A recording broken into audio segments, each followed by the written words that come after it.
Fox Sports. We are Fox. We are Detroit. Tigers baseball on Fox Sports Detroit is presented by Bell Tire.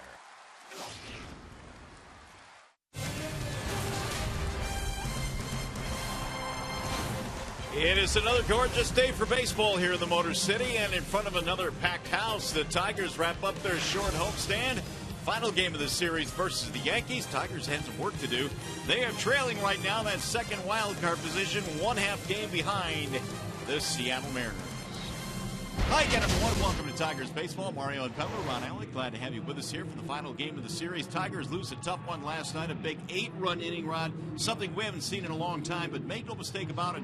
Going on the road, they got to win today. There's no doubt about that, and they've got to turn the page from what happened in last night's contest. Very unusual to watch in any inning where 9 guys go to the plate and get 9 hits, but that's exactly what happened. Kyle Lobstein, he'll need to be at his best today because this Yankees team, they're clicking on all cylinders. Well, let's talk about Lobstein. He got his first big league opportunity back in Minnesota in the last road trip. That came in relief. This will be his first big league start. You know, what he really needs to do is he really needs to keep the ball down in the strike zone. He does not overpower you with his fastball. He goes about 87 to 90 miles an hour, but he had a lot of strikeouts down in the minor leagues because he can really command his breaking stuff. He also will throw you that curveball, that changeup, that slider in fastball counts. That's what he did down in the minors. He threw lots of strikes. He'll need to do that today against a very efficient Yankees team, a Yankees team which, generally speaking, takes a lot of strikes. He'll need to be around that strike zone all afternoon long. He'll have to throw a lot of first pitch strikes today. All right, should be fun. And after a short break, we'll send you back to the Call Sam Studios. Check in with Justin White. Coming up here today, the Tigers got to find a way to stop Jacoby Ellsbury.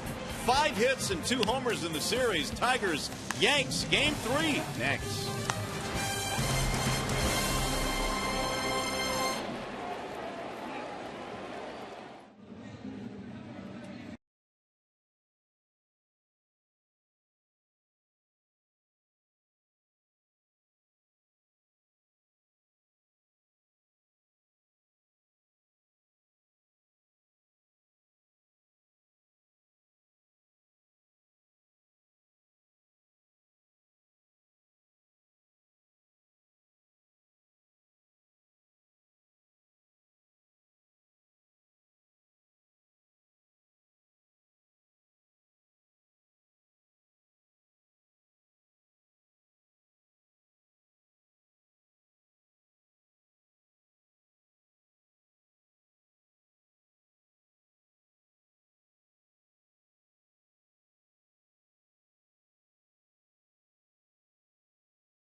Taking the mound for the first time as a big league starter. This will be his first attempt in the starting rotation for the Tigers. He's presented today by the Family Heating, Cooling, and Electrical.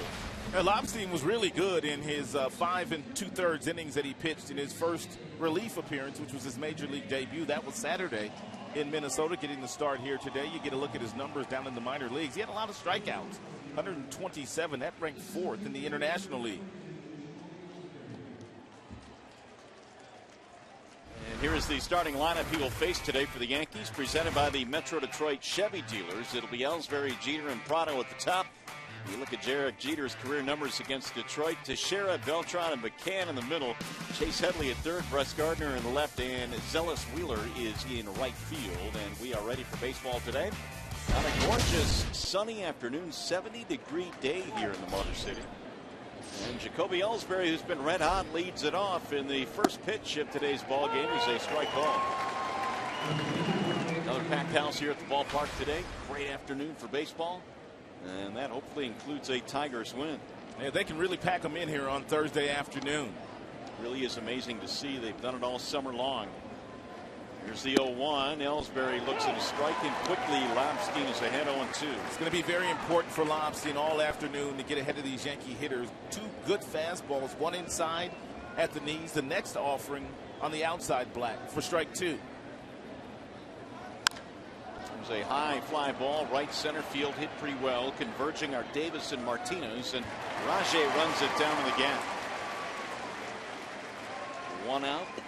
Today's field conditions are presented by Ace Hardware and the Scott's Company. We mentioned 70 degrees here this afternoon. It is dry and sunny, and it is absolutely gorgeous. And Derek Jeter now getting a standing ovation.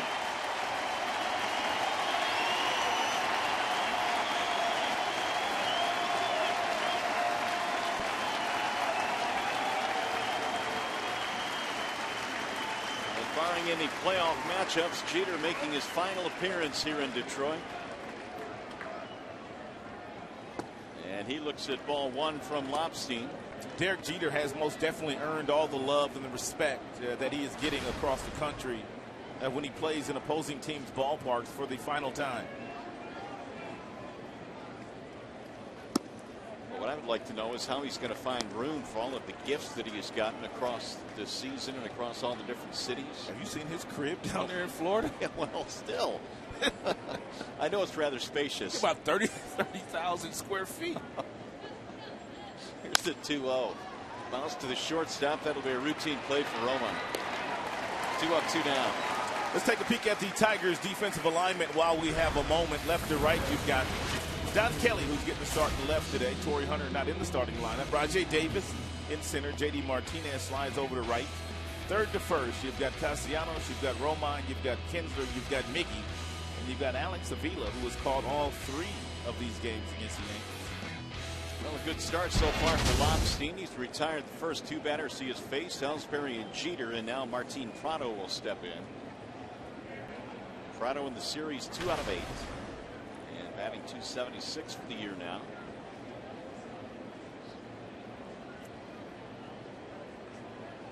Lobstein brings it home, and Prado looks at ball 1. It's a better matchup here today for Lobstein. Instead of getting the ball on the road trip in Chicago, that ballpark is much more hitter friendly. They've got a lot of right-handed bats. The Yankees have quite a few left-handed bats, and this is a very spacious ballpark. So I like the fact that they gave Verlander 1 more day to rest that sore shoulder, giving the nod this afternoon to the rookie Kyle Lobstein. Lobstein is 25 years of age. He was born in Flagstaff, Arizona, still lives there. He's got some ties here to Michigan. He's got a lot of family and friends in attendance here today.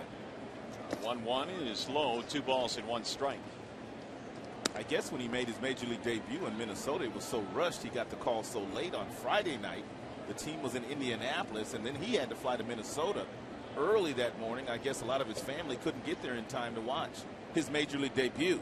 Lobstein almost didn't get there in time to watch his own major league debut. I think it actually benefited him, the fact that he didn't have a whole lot of time to think about what was going to happen before that game started. I agree with that. Here's a fly ball to right to make it a 1-2-3 first inning. Kyle Lobstein, nicely done. The family loves him.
go to the bottom of the first inning. The Tigers come to the plate now, and their lineup presented by the Southeast Michigan Ford dealers. Davis, Kinsler, and Cabrera, your top three. Victor Martinez hit his career-high 26th home run in the ball game last night. J.D. Martinez in right. Castellanos playing third base in a bottom three today of Kelly, Avila, and Romine, and they are facing the right-hand offerings of Hiroki Kuroda. Hiroki Kuroda has never beaten the Detroit Tigers. As a matter of fact, he's beaten all the other 29 current Major League squads, but yet to beat Detroit. He's got a fastball that will go 88 to 94 with a lot of movement. He's got a curve, cutter, slider, and a devastating split-fingered fastball, which is rarely in the strike zone, but he gets tons of swings and misses on that splitter. Tim Hortons will sponsor the Yankee defense this afternoon. Gardner, Ellsbury, Wheeler in the outfield. Teixeira over at first base. He has won 5 Gold Gloves and has a .996 career fielding percentage. That's pretty good. Yeah, he made a really nice pick in last night's ball game as well. He can really do it down there. Rajai Davis is standing in to get things started down for Detroit. It'll be Davis, Kinsler, and then Miguel Cabrera. Kuroda's first pitch is in for a strike on Rajai. Davis batting in the leadoff slot in this one, was batting 9th in the ball game last night. Now Kuroda with the 0-1. Checked it inside and low. 1 ball, 1 strike.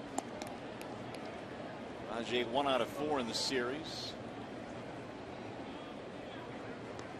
Batting a solid .280. Now Kuroda with the 1-1. Line to left field. That's going to get down a base hit.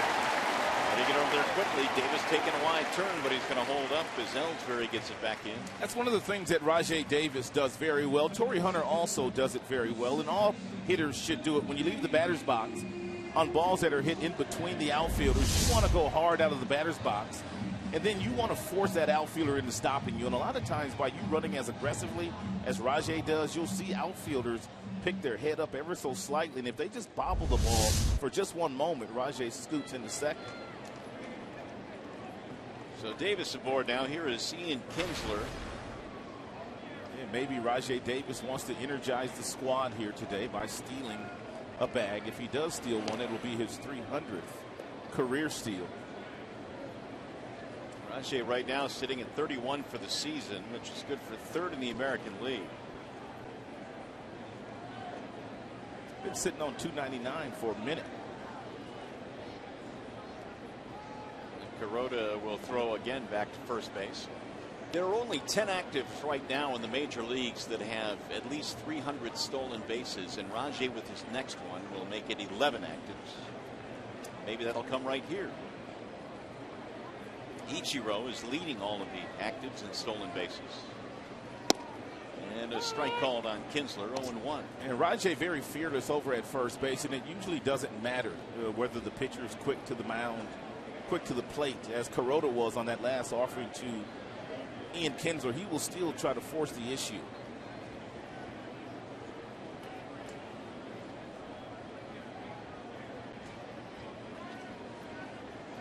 The 0-1.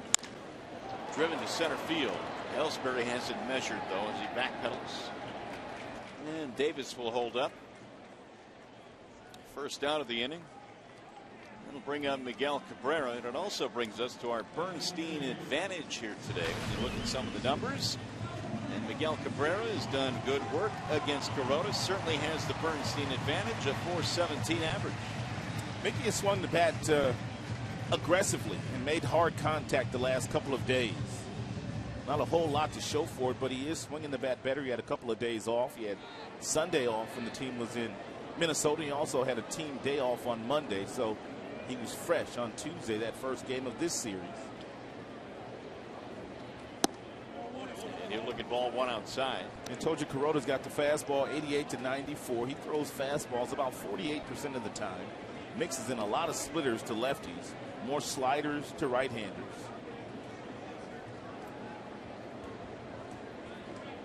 Cabrera is enjoying an 8-game hitting streak, batting .307 on the year. Kuroda works it home, up and in. The count goes 2-0. And PRADO, second baseman, playing double play depth, a little closer to second base, which opens up the right side of the infield for Miggy if he wants to go a little first to third here with Rajai Davis. Cabrera last night picked up his 42nd double of the year, and that is a league high in the American League.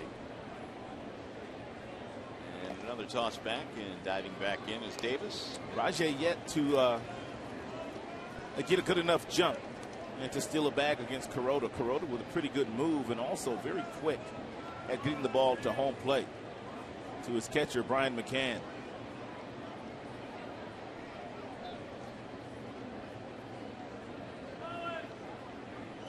Runner bluffing and a strike called on the inside part of the plate. 2-1 on Miguel. There are the season numbers on Cabrera. 90 driven in now for Miguel. A couple of hits and an RBI in this series. You saw Rajai bluff on that 2-0 pitch to Miguel Cabrera thrown by Kuroda. Never really a good idea to steal 2-0 when it's a predictable fastball count. But now with Kuroda, he might throw the splitter, might throw a breaking ball. And if you're Rajai, more than likely you can get a pretty good jump off one of those pitches.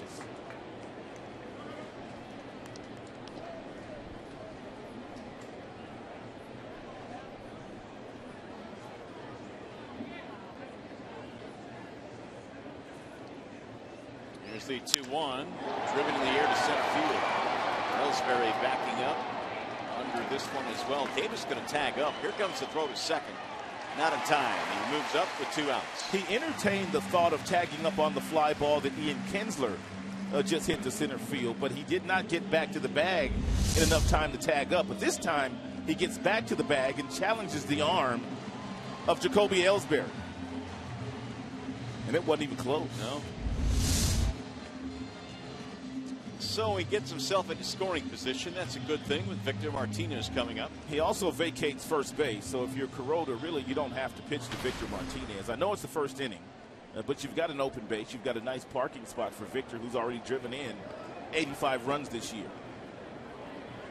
He has homered in the series. He has scored 3 times. Tigers trying to score first here in this game today. Try and win this series before they hit the road.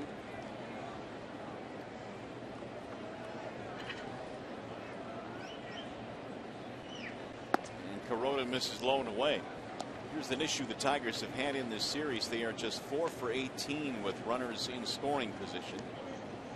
And we'll see if Martinez can begin to change that here.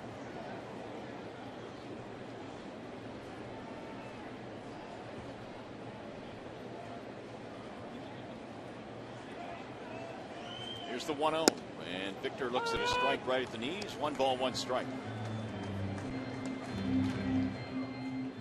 Previous high in home runs for Martinez was 25. That was eclipsed last night with a ball that he hit a mile, about halfway up the stands in right field. You got a fastball at about 93, tailing right down the middle from Shane Green, who was outstanding once again against Tigers bats. Well, one of the few rough spots for Green, who was good again last night. And his offense supported him with 8 runs, all in 1 inning.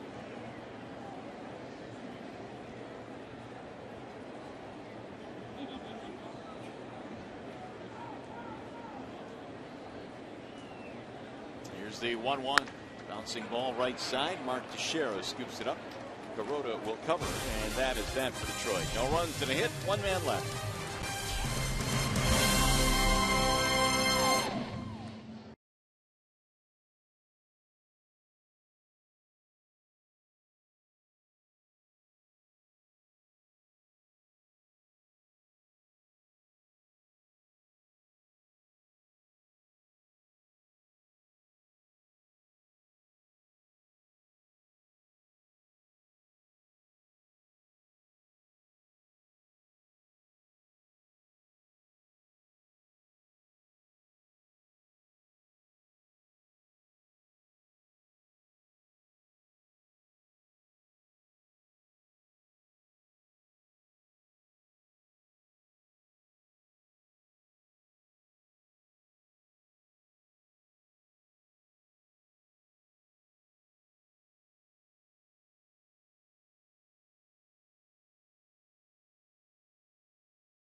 brought to you by Comerica Bank, a part of Detroit and the community since 1849. By Dodge, hurry in and get a great deal during the Dodge Summer Clearance Event. And by Maxwell House Large Can Coffee, good to the last drop. Spectacular day here in the Motor City. I mean spectacular. 70 degrees at game time. The Tigers-Yanks wrapping up this late August series. And it'll be Mark Teixeira to start things off against Kyle Lobstein. Lobstein works it outside. Ball one.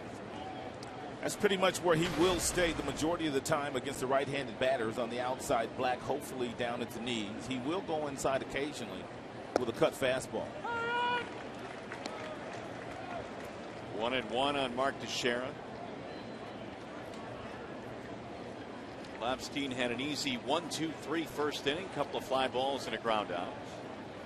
And Teixeira looks at a ball outside, 2-1. Kyle was acquired from the New York Mets back in 2012, originally drafted by Tampa Bay. And he missed again, 3-1 now, the count on Teixeira. Even though Kyle has a fastball that does not get much above 90 miles an hour, he had 127 strikeouts this year down in Toledo. Made a lot of starts. And he walked. But the reason he was able to rack up some of those strikeouts in the minors, when you get guys 2-0, 2-1, if you throw them a breaking ball up, there doesn't have to be a great breaking ball. A lot of times they're swinging and because they're so dialed in for the fastball. But up here, you have to work ahead in the count. So here is Carlos Beltran. Leadoff man on. That is the first base runner for the Yankees in this game. Beltran 3 out of 8 in the series with an RBI. He's been bothered every now and then by a sore elbow. Had some bone spur problems in the elbow earlier this year. And he takes strike one. Beltran has been around a while, 17 major league seasons. Enjoying a 5-game hitting streak right now.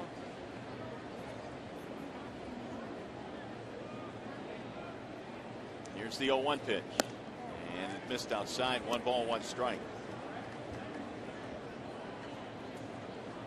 Lobstein threw 100 pitches in that relief appearance out of the bullpen in Minnesota. It was almost like a start in terms of how deep he went into that game.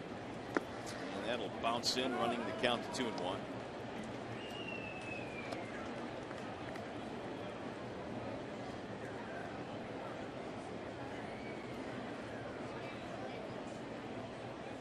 Kyle down at AAA this year, 9-11 with a 4.07 ERA.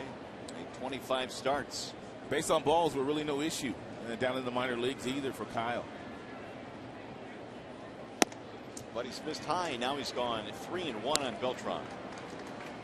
If he has any confidence whatsoever in the changeup here, he might want to throw that pitch knowing that Beltran is looking for the fastball. And if he locates it where he wants to, he might get that ground ball to the shortstop, which would obviously start the 6-4-3 double play. Line and caught by the third baseman Castellanos. Ball was hit like a bullet. 1 on, 1 out. Let's check in now with Shannon Hogan. Hey guys, I found the whole Lobstein clan here at Comerica Park. Very excited. We have Kathy, Eric, and Kyle's sister Sarah. And what has this whole experience been like? I know you guys made it to Minnesota, but to be here at Comerica Park, this has to be a thrill. It is very much a thrill. Very nerve-wracking, but awesome. And I understand we also maybe missed another milestone in an effort to be here for your son and all the excitement.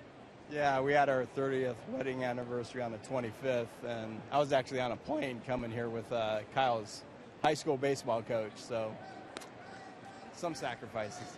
A small sacrifice. And you mentioned his high school baseball coach. You also have a ton of family here, and you guys have Michigan connections as well. Oh, yeah, I was born in Brown City, Michigan. Yo, go! And grew up on a farm there for a while, and then we moved to Arizona when I was about 2nd grade. All right, well, enjoy this game. Best of luck to Kyle, and I'll try to get out of your way so you don't have to be so nervous anymore. Thank you. Guys, I'll send it back up to you. All right, Shannon, thanks. Yeah, they are the two most nervous people in this ballpark right now. Kathy and Eric, the parents of Kyle Lobstein, making his first major league start. It really doesn't matter what level your parents are watching you at, whether it be Little League, Pony League, high school, minor league ball, or even the big leagues. They're always nervous when they watch. Brian McCann rips one right to the second baseman, which this time happens to be Castellanos, and he's going to turn. How about a 5 and 6-3 double play? Beautiful. Oh. Castellanos playing to pull with the shift, and they hit it right at him. And he turned it like he was sitting at third base. There's your 5, there's your 6, there's your 3.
Starting that double play, it's time now for our predictions for today's McDonald's Tigers Player of the Game, presented by the new triple cheeseburger for just $2.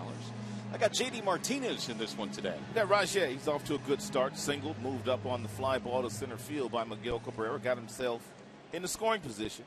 Look at Shannon going with Kyle Lobstein. Oh, that's a beautiful pick. It's a real good pick so far. And his first major league start, so far so good for Lobstein. Now Kuroda back at the hill facing JD Martinez. And JD looks at a ball up and in. A double play, by the way, that the Yankees just hit into was their 5th of this series. And that one was a bit unorthodox, but Tigers turned it anyway. Kuroda gave up a single in the first, but no damage. There's the 1-0. And it just missed. Kuroda wanted that one. A little look in for John Tumpane, today's home plate umpire. 2-0 on JD. And Martinez will take it. It's a strike. Kuroda will mix in an occasional curveball and a cutter, but by and large, the other 3 pitches are the ones that he goes with the majority of the time. That would be the fastball, the splitter, and his slider. Here's the 2-1. That's in there, 2-2. Had a lot of life on the fastball, a lot of tailing action. That ball actually started on the outside part of the plate and hit it up right down the middle. Look at the movement on this heater.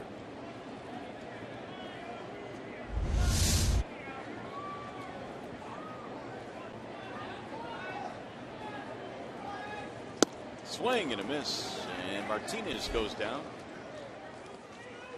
Strikeout there for Kuroda, his first of the ball game today. There's the Kuroda split-fingered fastball. That one at 86 miles an hour. Some he throws a little bit harder at about 89, but when he really backs off to about 82, 83, he gets much more depth, much more downward action with that split-fingered fastball. Here's Castellanos. A couple of hits in the series. He tripled in last night's ball game. It's the 4th triple of the year for Castellanos.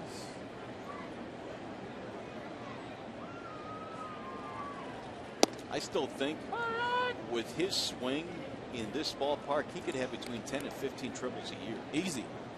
Looks like he's already gone to his two-strike approach here against Kuroda. He's spread out much further than he normally is. He didn't pick up the front foot on that last pitch from Kuroda. He simply kept it on the ground.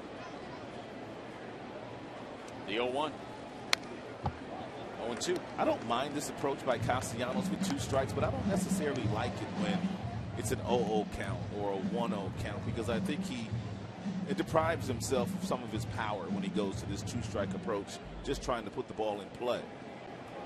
What is it about Kuroda that has made him do this? Well, maybe the fact that he throws so many pitches that are moving, so many pitches that are out of the strike zone. He wants to give himself extra time. He wants to make sure that he doesn't swing into anything that's out of the strike zone.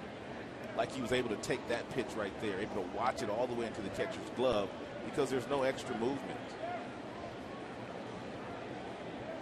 1-2 on Nick. Talked about Nick yesterday in the pregame show about how he has been making adjustments from, pitcher to pitcher, at bat to at bat, which is very unusual for a guy that's just 22 years old, but he's got a pretty good idea at the plate.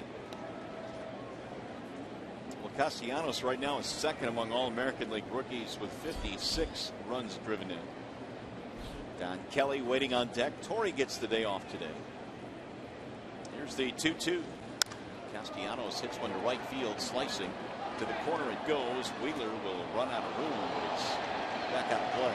Zealous Wheeler. There's a fired up fan right there. Apparently a pretty good play. He's getting a lot of high fives down there. Oh. Wow. That's a real nice catch. Well, Wheeler wasn't going to get there. Didn't appear, at least. That's a great play. That might have been the best play we've seen this year at Comerica Park. He's still milking it, too. Why wouldn't he? Well, they want the ball because he reached into play. They're not going to take it away from him, are they? 3-2 the count. Oh, there goes the excitement. Well, he can't lean over the railing, apparently.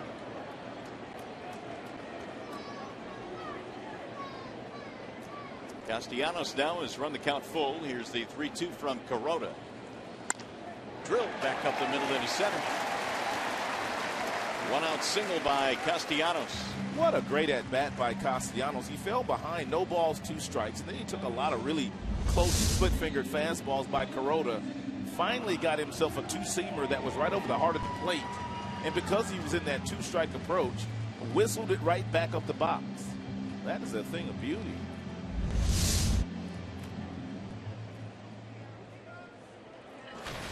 Here's Don Kelly getting his first at bat here this afternoon. DK batting .244.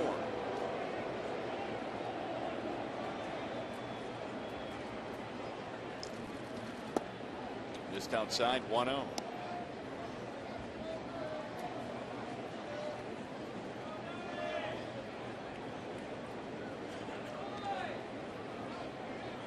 Kelly in left today. Martinez in right with Davis in center. And again, Torrey Hunter gets the day game off this afternoon. Here's the 1-0. The runner goes. And a bouncing ball slowly to the right side, but foul. Castellanos was on the move. Brad Ausmus has done very nice job with Torrey Hunter this year. Torrey, 38 years old. He will give him days off on occasion after playing a couple of night games just to make sure his legs stay fresh. Torrey's in outstanding shape, though.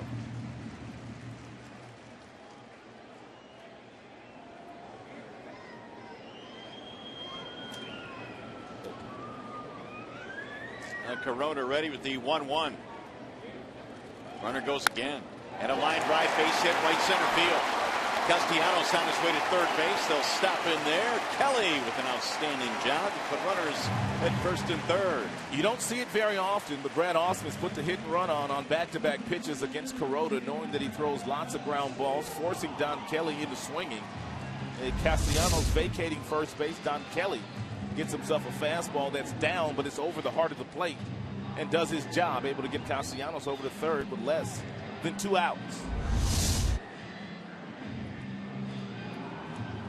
That'll bring up Alex Avila. .219 for Avila this year, just 1 for 8 in this series. All he really needs to do here is think about getting something up in the strike zone that's out over the plate, something he can loft deep enough to left field to Gardner to score Castellanos.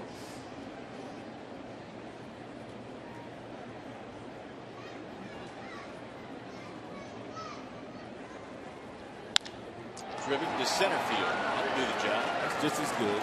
Ellsbury goes back. That'll drive in a run. Castellanos tags up and scores. It's an RBI for Alex Avila. 1-0 Detroit. 37th RBI for Avila.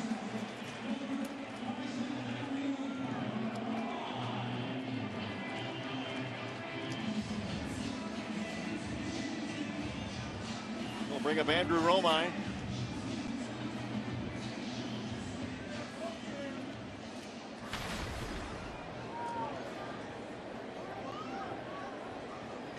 So the hit and run produces a 1st and 3rd situation, and Avila's able to take advantage. Kelly will draw a throw. If you're Don Kelly with 2 outs, you need to be aware of the fact that Kuroda throws lots of splitters at the bottom of the strike zone. Every now and then his breaking ball will bounce 2. And if he does bounce one, you have to get a good read on it to make sure you get yourself down in the scoring position.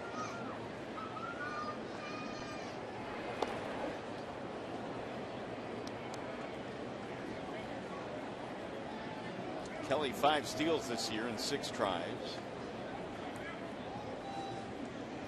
Tigers were running a lot at the beginning of the season, but the last couple of months they really have not run that much as a group. Rajay will still run. Occasionally some of the other guys will steal a base, but not as frequently as they were doing the first 2 months of the season. Tigers as a ball club have 86 stolen bases this year. And really it started in spring training with the Tigers. They led the Grapefruit League in stolen bases. Bouncing ball to second. That'll be an easy play for Prado. That'll end the inning. However, the Tigers get a run on the sac fly by Avila. Tigers baseball today presented by BELTRAN.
Detroit fan photo for a chance to have it shown in an upcoming game broadcast. It's brought to you by AT&T. Another full house here at the ballpark today in a gorgeous afternoon. Kyle Lobstein now has a 1-0 lead to work with, and he delivers a strike on the outer edge to Chase Headley. It'll be Headley, Gardner, and then Wheeler, the bottom 3 in the Yankees lineup as we go to the top of the 3rd. Lobstein's 0-1. In the air to left field. Did pretty well, but Don Kelly is there, and one gone.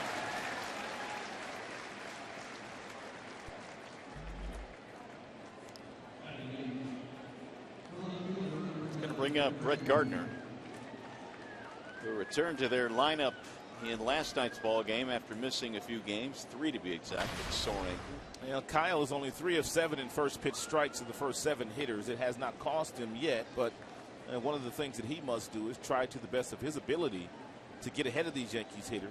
0-1, which he can expand the strike zone and get some easier outs. Well, he walked Teixeira in the second, was on the verge of walking Beltran, but then got him to line out and then received a double play ball. Here's the 1-0 to Brett Gardner. Low, ball 2. Gardner, good speed, good power, batting in the ace slot. Jacoby Ellsbury's done such a terrific job in this series hitting leadoff.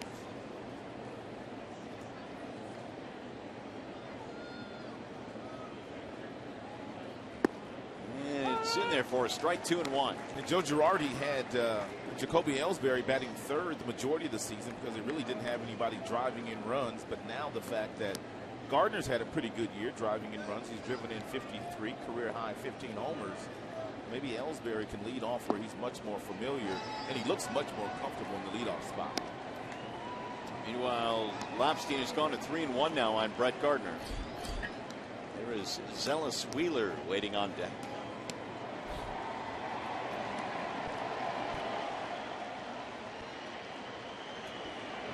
Here's the 3-1. Pulled on the ground. Kinsler has it spinning. 2 gone. Time for a game break now as we head back to the studio. Mickey York.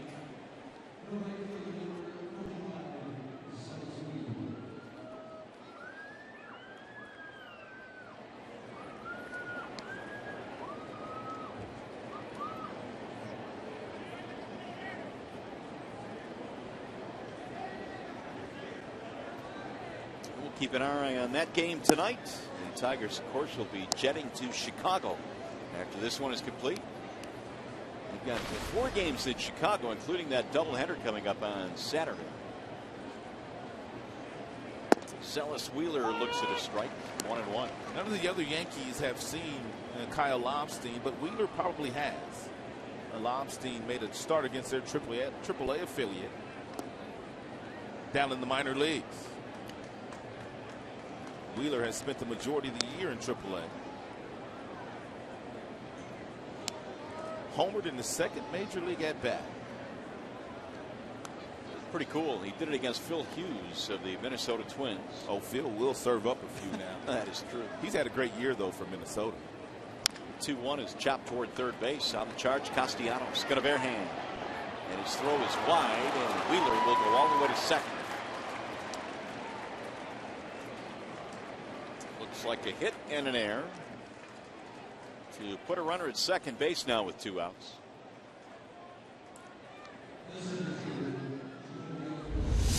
And Castellanos should have just eaten the ball. No need to throw it down the line. Wheeler, when Castellanos got the ball in his hand, he was about 4 or 5 steps away from the bag. And Wheeler did a nice job of looking to the right, which is what you're taught to do when running down the line. You look immediately to your right to see if the ball gets past the first baseman. And if it does, you don't need your first base coach to help you to get to second base.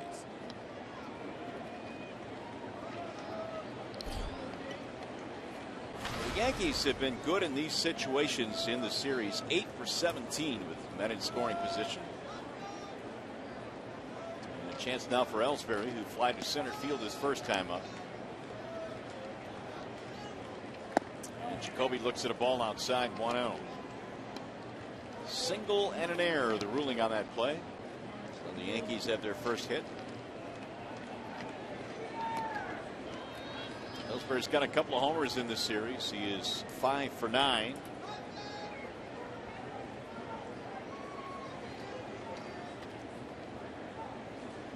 Swing and a miss.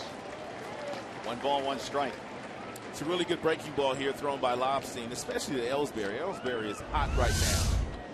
And you can see there's some knuckle curveball that he throws here. the index finger was spiked on the baseball. Had really good break on that last bender.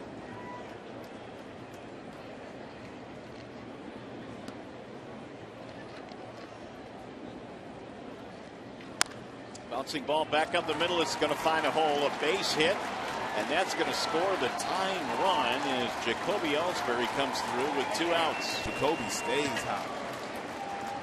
RBI single. The throwing error by Castellanos looms large, and now it's a 1-1 game.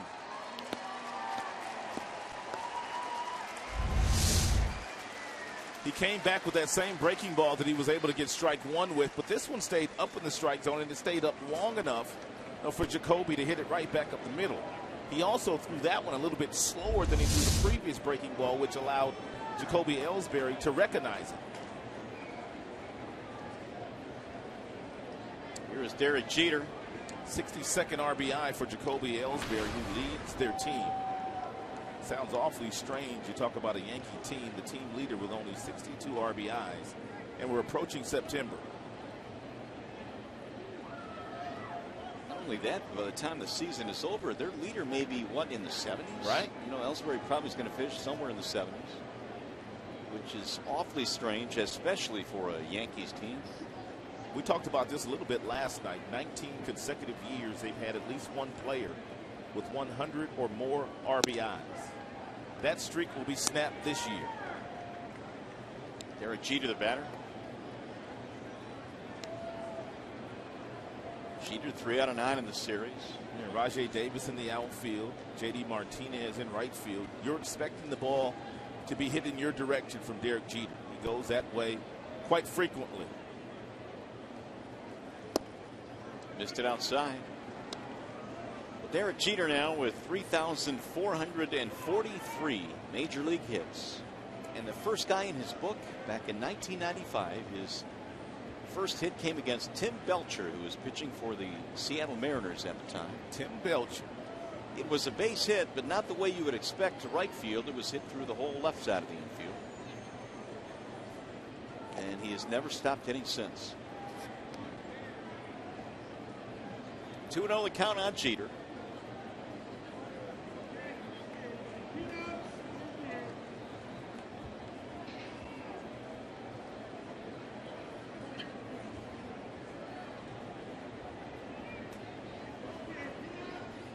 Here's Lobstein's 2-0, and it's in there right at the knees. 2-1 on Jeter.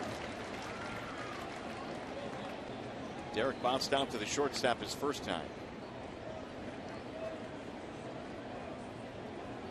Lobstein now at an even 40 pitches.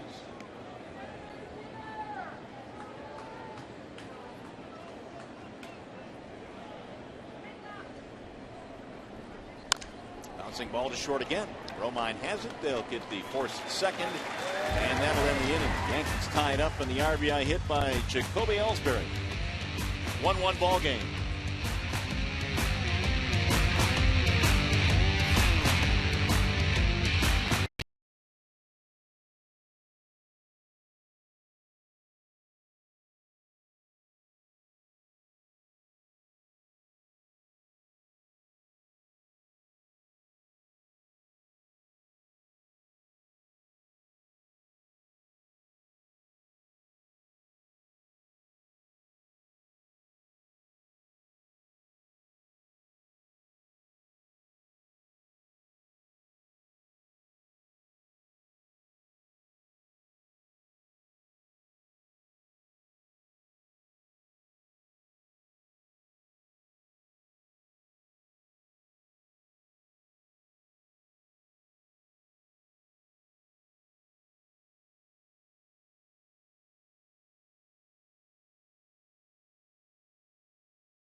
Fox Sports Detroit is brought to you by Arby's. We have the meats.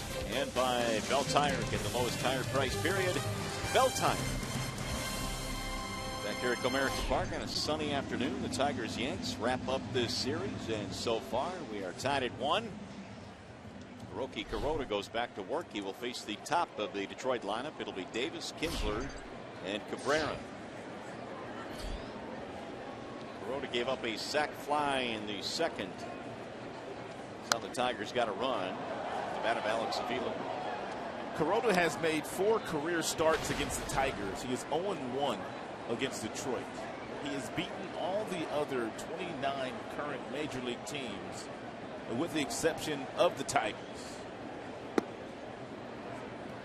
Also in search of his 10th win of the season here today, and if he gets it, that'll make it 5 straight years of 10 or more wins. 4 starts, the earned run average is pretty good, but not getting a lot of run support. And really, if you look at his career numbers, he's into center field, routine for Ellsbury. He's just a few games over 500, and his career earned run average is in the 3s.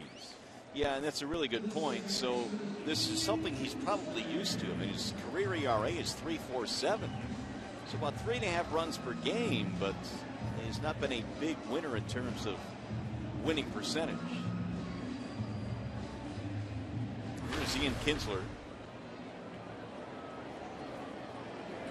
Kinsler fly to center field in the first, 1 for 9 in the series.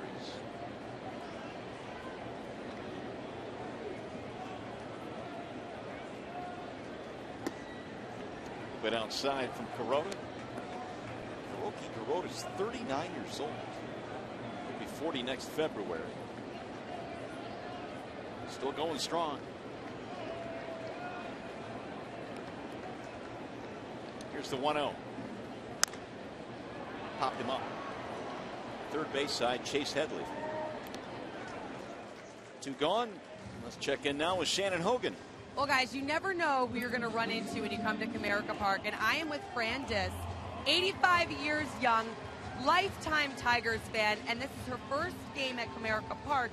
And actually, your last Major League game was back in the 1940s in Chicago, right? Yes, it was. What do you remember about baseball back then? Well, it was very interesting, more like it is today, but it was just nice to be there. And we're so glad you're here today, and I'm wondering, who is your Tiger? Miguel, I think. Miguel. And then Martinez. Martinez next, yes. Well, you have some great seats. You guys, she's basically front row here. She's got a great view of the ball game, and I just wanted to say thank you for watching us on Fox Sports Detroit. Mario, Rod, she's big fans. She has not stopped talking about you guys the whole game. Forget Victor Martinez and Miguel Cabrera. Fran really just wanted a little shout out from Mario and Rod. Right. She had her chance to say that we are her Tigers, Shannon. Well, yeah. I mean, you guys are my Tigers. I will tell you, you're my Tigers. Mario and Rod said they want to know if they could be your Tigers, too. Oh, yes. Oh, they are. Well, thank you, Fran. Very nice. She watches from Roscommon. She went with the big boys. They beat Biggie and Victor. I watch them right to the end of the game. Even if it's 11:45, I'm still watching. Nice. Oh, good. I hope you watch Tigers live post-game, too. Yes, I do. Okay, good. She's watching post-game as well. Guys, I'll check with you a little bit. Thanks, Shannon. Appreciate it. You know, sometimes we're not even watching the game when it gets late. Yeah. Especially when it's midnight. Great story. We appreciate Fran as a viewer and a Tigers fan. Miguel Cabrera batting here with a 2-2 count. We are in the bottom of the third, 2 out, nobody on. A lot of times in this particular count, Kuroda will simply go to that split-fingered fastball. That's where he gets the majority of his swings and misses. Bouncing ball to short, and it's scooped up there by Jeter. Throw is high, but Cabrera will be tagged by Teixeira. And the inning is over. No runs, no hits, nobody left. On our way to the 4th.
right there.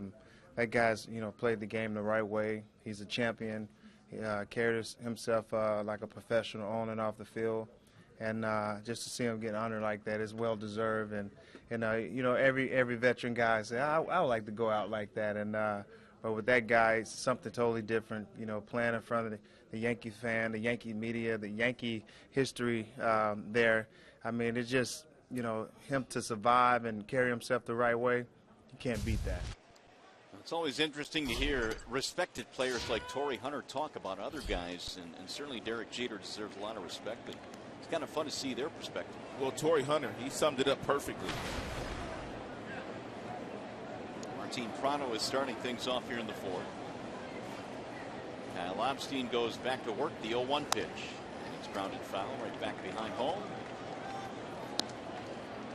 So where does Derek Jeter rank? The franchise ranks. And we're talking about an organization that has produced a lot of Hall of Famers, a lot of great players, and nobody has played in more games or has more hits. 2 decades of the Yankee pinstripes. Pulled into left. It's a base hit from Prado. That's not a good pitch there thrown by Lobstein. It was a fastball that apparently Avila wanted up at 89 miles an hour, but he did not get it up high enough, not against Martin Prado, who is a dead pull hitter.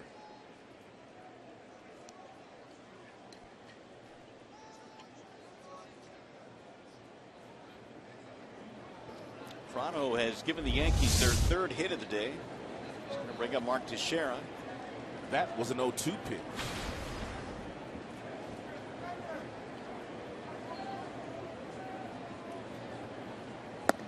Ball 1 to Teixeira, who drew a base on balls back in the 2nd.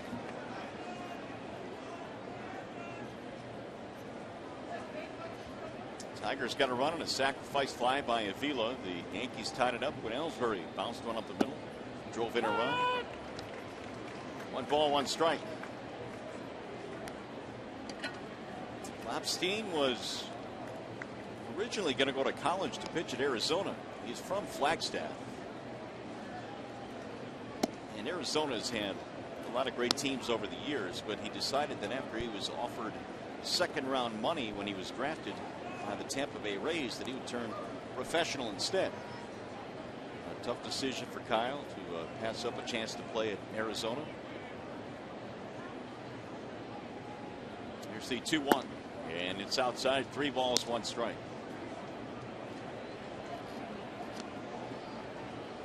Lobstein, 25 years old.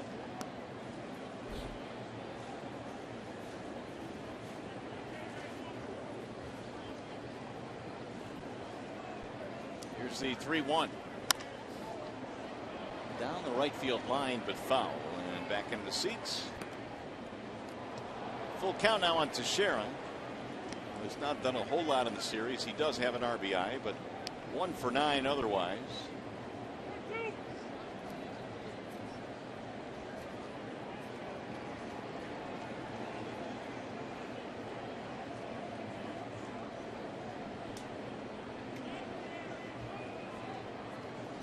Two is foul tipped out of the glove of Avila.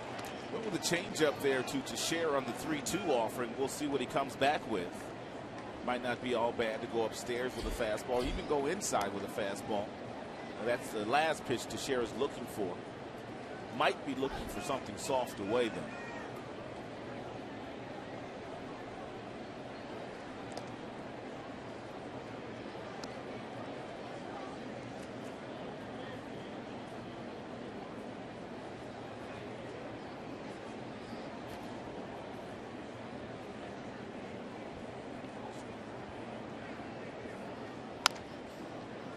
Again, down the right field line, slicing away.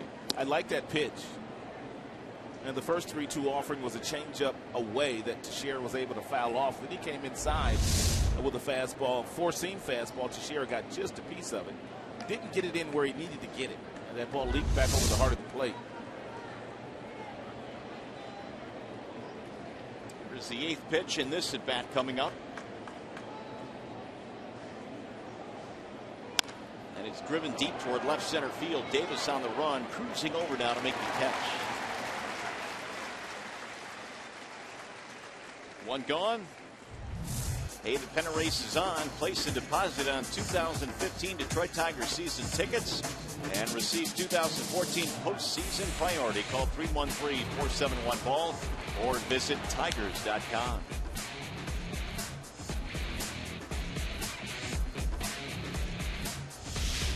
Here's Carlos Beltran. Hit the ball sharply, lining out to the third baseman Castellanos his last time up. Ball one outside.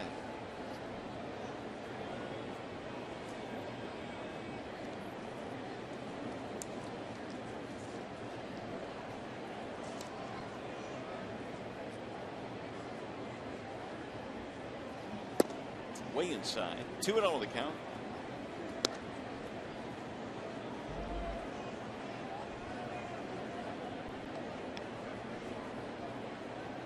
Beltran in his career has hit 373 lifetime homers.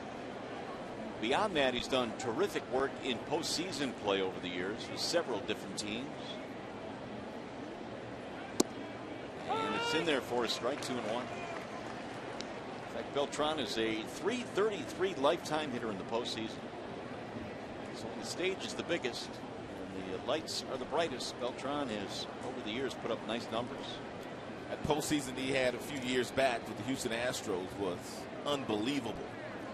One of the best postseasons I'd ever seen by a hitter.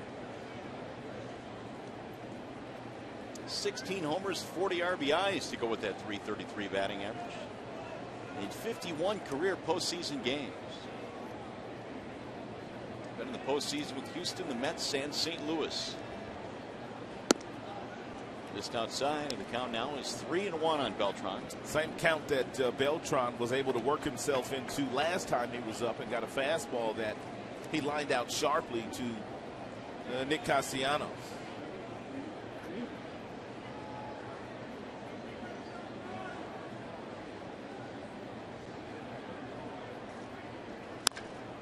Pulled fair down the third base line. That'll bang against the wall and roll around in the corner. Kelly comes up with it.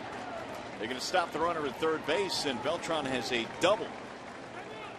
Second and third, one out.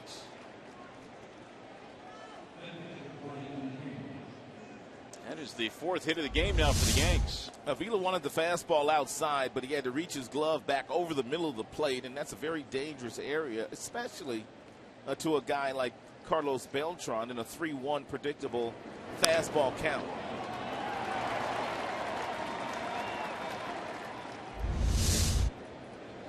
Another good scoring opportunity for the Yankees now as Brian McCann steps in. He bounced into a double play his last time up.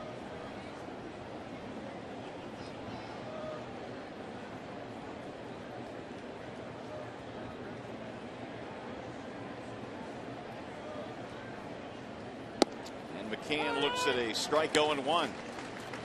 He has knocked in 56 this year. Yankees signed him as a free agent last December. The Yankees hold the option on his contract, which could keep him in New York until 2019. The 0-1. Now it's 0-2.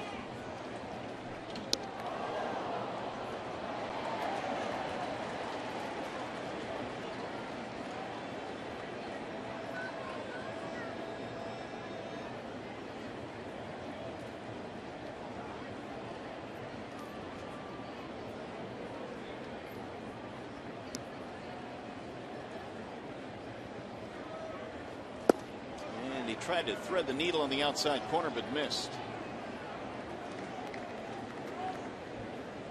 1-2 on Brian McCann.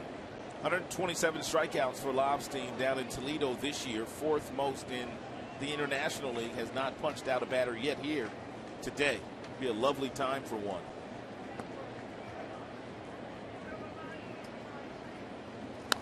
Ground ball right side. They'll get a run in. Tigers playing the infield back and scoring on the play.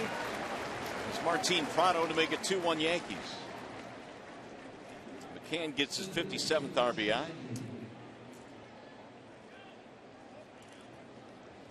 And New York has its first lead of the afternoon. The Yankees playing some of their best baseball. They've won 6 of their last 7. Their starting pitching has been very good. MIGUEL pointed out the fact that they've got one of the best bullpens in all of baseball. A lot of people not talking about their bullpen, but they do have one of the best. And their offense has also performed very well during the course of the last 7 games. Headley grounds one to the left side. Castellanos comes up throwing, and that'll end the inning. The Yankees able to go ahead, though, on the RBI ground out by McCann. We go to the bottom of the 4th on a spectacular day here in downtown Detroit.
We're up 2-1 now as we go to the bottom of the 4th inning here at Comerica Park. Here's our T-Mobile game changer. Got a couple of guys in the Tigers lineup that certainly have been consistent cats. Cabrera, Martinez. Well, he's been on base for a couple of long streaks. MIGUEL has been on base 17 straight games, and Martinez 14 straight games. In reality, you got a couple of guys that really have gotten it done for the most part all year long, and more importantly, throughout their entire big league careers. So Kuroda pitching with the lead for the first time now. And the rookie will face Martinez, and Castellanos. Victor bouncing out his first time up 0 for 1 in the game. Tigers have been out hit by 1 and outscored by 1 as well. First pitch swinging, and he flies one to left field. Gardner's on his horse, going to the warning track to pull it in. Victor now is 0 for 2, 1 out. It's quickly become one of our favorite parts of this ballpark, the New Amsterdam area out there in right field. It's a party up there. We got a bird's eye view of that, the broadcast we did there. Yes, indeed. Back in July, those folks have some fun out there. That might be my new favorite spot to watch a game here. Yeah, it's kind of neat. Mingle with the folks. You like it because they have couches up there. You can just kind of spread out. Well, you can peek at some TVs too. I mean, you can still watch the game. If you're not in the front, you can still see the game because they've got so many big screen TVs out there as well. Cold beverage ain't bad out there either. Not at all. JD fouls one off. 1 ball, 1 strike. Martinez a strikeout victim back in the 2nd. Them folks out there getting a lot of sun today. Well, it was 70 degrees at game time. It's up to 73 right now. That is the view from right field.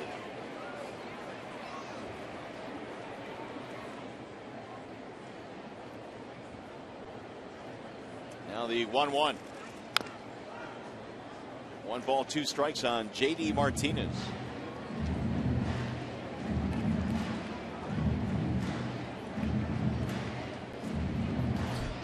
Castellanos waiting on deck. Kuroda, for whatever reason, has pitched his best baseball during the day. He is 16-5 since joining the Yankees in day games and an ERA of about 2.5. bounce in. 2-2. Coronas, who mentioned, 39 years old, so still getting it done. He's out of Osaka, Japan. Former Dodger.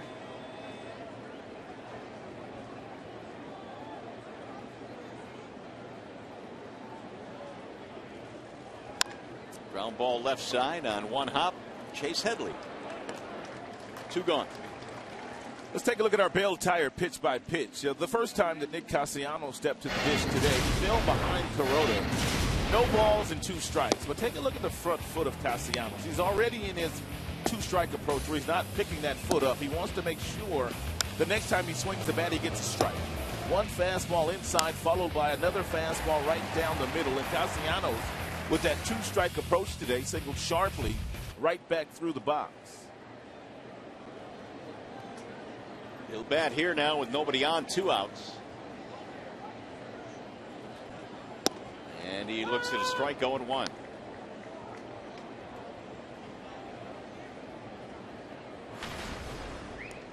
Castellanos now 3 for 8 in the series, batting .265 for the year.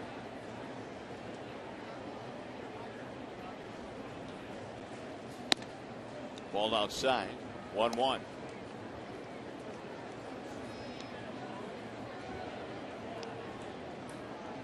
Nick came in with 13 RBIs in his previous 17 games, saving some of his best at bats for the stretch run here.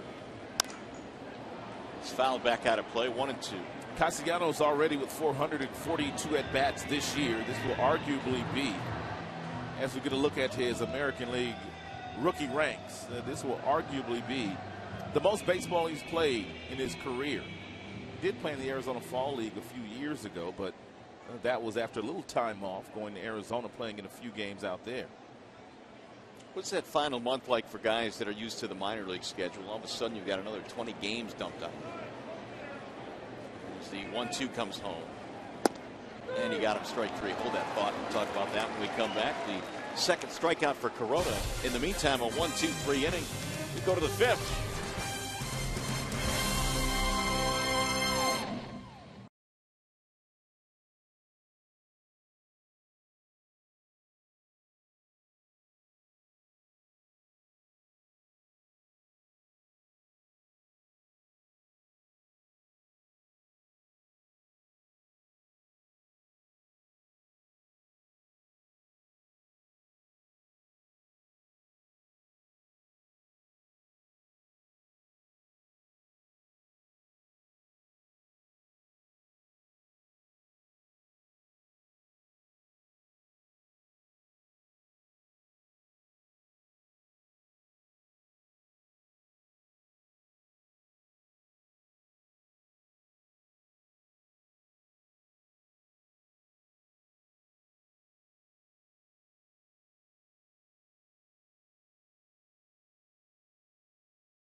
The ceremony before the ball game for Derek Jeter was one that was well received by everybody. Of course, he had a lot of his folks out from his foundation, and the Tigers gave him a couple of seats from Old Tiger Stadium.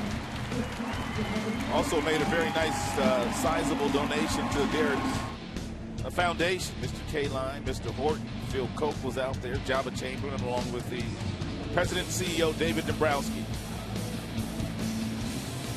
Derek Jeter in his final appearance here in Detroit in the regular season. Receiving some more gifts yesterday. Also had a chance to catch up with Willie Horton there. Of course, the question comes up, who will replace the captain? We'll get into that a little bit, because when you have a guy that has been the face of your organization for so many years, and the captain, as they say, it's, well, you got to move on at some point. Well, it doesn't appear that they have anybody coming. And I don't know if anybody that's on their current roster will be as well received as Derek, who started his career in the Yankee organization. Most of the other guys have come from outside the organization. I don't know that you can really be named, though, can you, Rod? I mean, you kind of have to work your way up to that position and kind of earn that position. Well, Thurman Munson was a captain. Then Don Mattingly was a captain. Then Derek Jeter. So you don't have very many captains. Brett Gardner, the batter, and he shoots one back up the middle on the ground, fielded there by Roma. One out.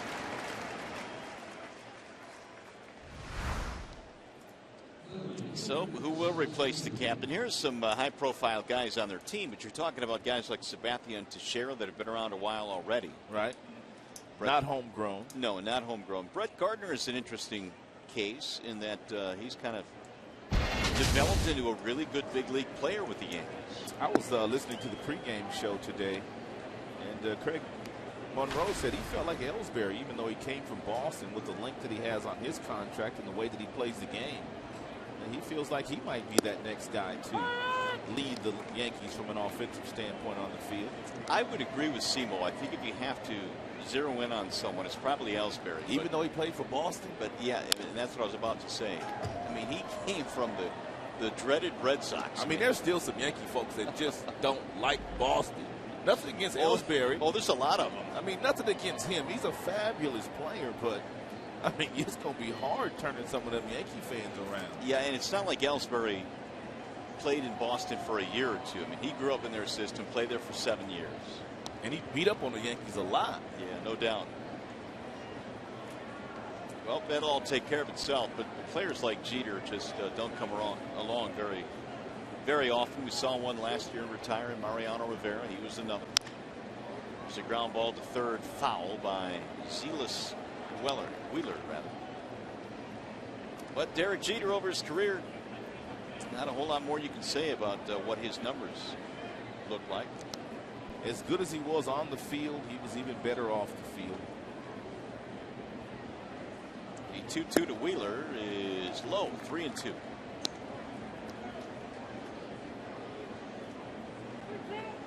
Meanwhile, one of the best names in the game right here is Zealous Wheeler.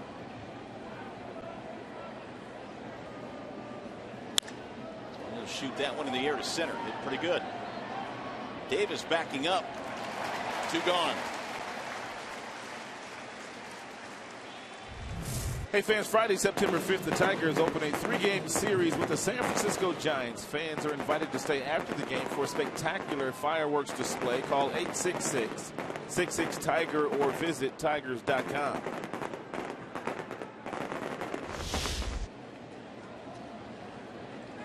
Two up, 2 down. Here is Jacoby Ellsbury.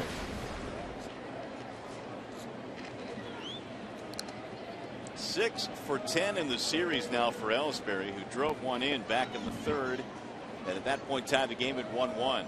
He had 3 hits the night before they got here, a game they won against the Kansas City Royals. Therefore, he has been as hot as anybody right now. All in that leadoff spot. The 0-1 to Ellsbury. Ground ball to second. Will be a routine play there. Kinsler throws him out. Lopstein with a 1-2-3 fifth. As we go to the bottom of the 5th inning, we tell you Tigers baseball presented by Bell Tire.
Castellanos singled back early in this game, and then back-to-back hit and runs put on by Brad Ausmus. Don Kelly swung at the first one, fouled it off. He gave him a hit and run again. Castellanos on the move. Castellanos able to scoot over to third, and Avila helped manufacture that run with a sac fly to Ellsbury in center field. So the Tigers find themselves down by a run as Hiroki Kuroda finishes his warm-up tosses. Tigers led 1-0, and then the Yanks got one in the third, one in the fourth to go ahead. Brad Ausmus will take his team on the road. Next trip through Chicago and Cleveland, and all of a sudden the month of September is here, and then it really gets interesting. 8 games on the next 7-day road trip, doubleheader on Saturday in Chicago.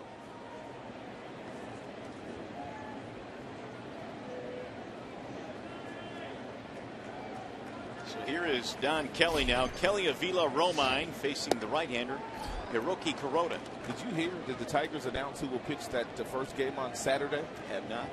Max Scherzer will pitch the night game on Saturday night. And who is he opposing? Chris Sale. Ooh. That'll be good. Yeah, Chris Sale was beat up his last time out, though. Tigers don't hit him very well, though. And most teams don't hit Chris Sale very well. And Chris Sale's ERA is 2.03. Yeah. 2-0 on Don Kelly. This is only the third batter that Kuroda has fallen behind on. That's how efficient he's been, and now it's gone to 3-0. It was looking like Felix Hernandez was going to be a lock for the Cy Young, but the last couple of times he's gone out there, including that Tigers start, he had been very good. No, you got to finish it off. Still a good month to play here, so anything can happen with those awards. 3 balls, 1 strike. Kelly had a single, setting up a Tigers run back in the second. Now he fouls that one back out of play, 3-2.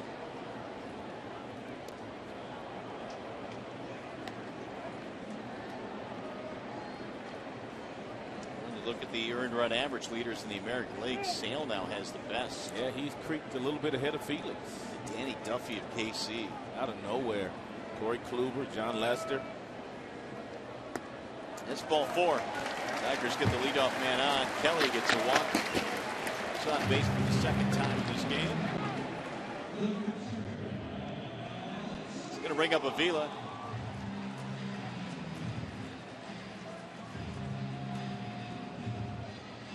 His fly ball produced a run back in the second. And Avila now with 37 RBIs on the year.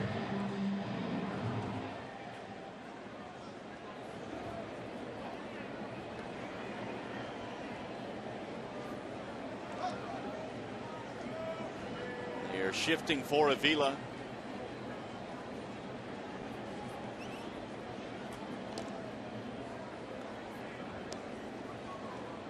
Derek Jeter is manning the third base position. We talked about this last night. We'll see if Avila's thinking of bunting. If he gets a strike in the count, then Jeter usually slides over. That's exactly what he'll do. Right now he's protecting against the bunts, and that's going to get away from the catcher, McCann. Tying run moves to second now with nobody out. The Tigers in business here. It's one of those split-fingered fastballs in the dirt. Don Kelly got a good read on it, got a good break. Able to get himself down in the scoring position. And now if you're Avila, what you would like to do with nobody out is you'd like to hit a ground ball to second base. Even better if you're able to hit one through the infield for a base hit and an RBI, but you want to get Don Kelly over to third for Romine.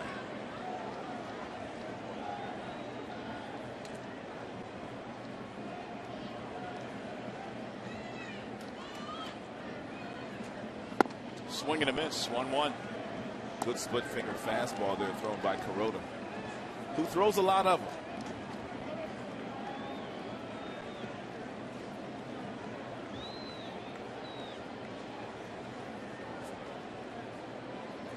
Kuroda spent 4 years with the Los Angeles Dodgers, 11 years pitching professionally in Japan before he came to the States.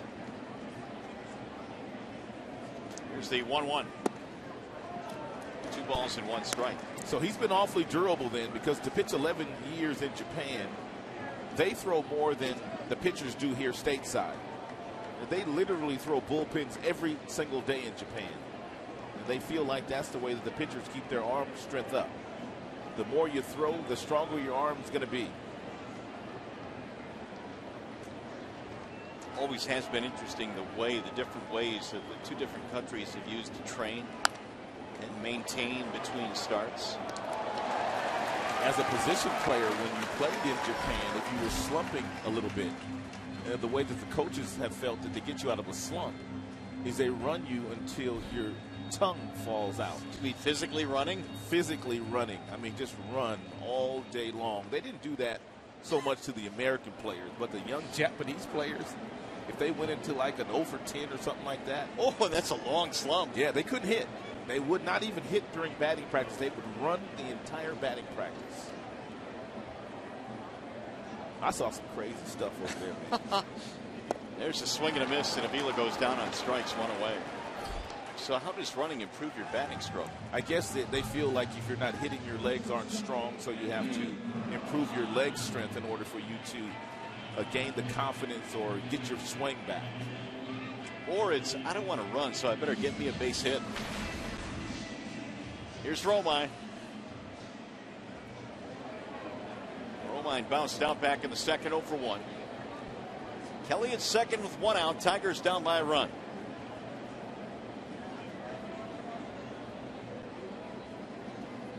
Showing bunt, ball 1. Suarez sitting down today. Romine gets a chance to play the day game. Trying to drive in this run here with 1 out. Romine this year has knocked in 7.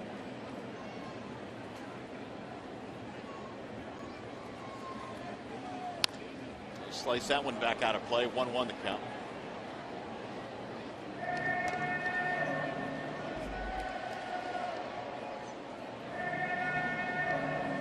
Roki Kuroda trying to defeat the Tigers today. As mentioned before, the only team in the big leagues he has not defeated. He's had a few chances, he had 4 previous starts.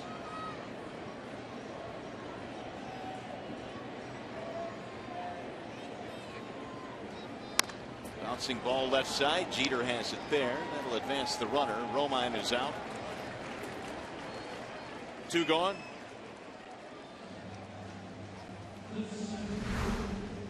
Well, it changes daily, maybe not by a whole lot, but every now and then there's some nuances to the playoff picture. Right now the Tigers trailing KC for the division by 2.5, but they trail Seattle by a half game for that second wild card position.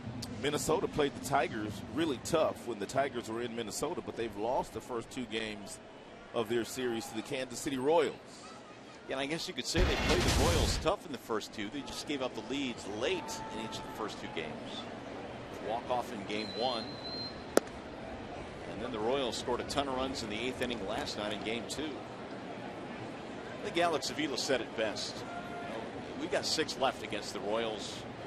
We will have our opportunities to take care of business against KC.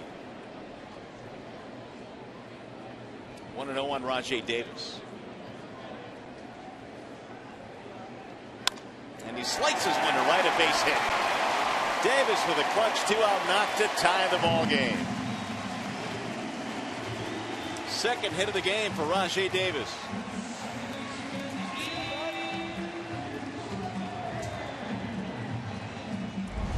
It's a 92-mile-per-hour fastball thrown by Kuroda, his best fastball of the day.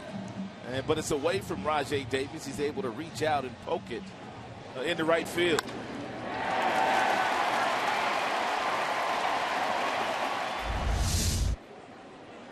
Third RBI of the year now for Davis.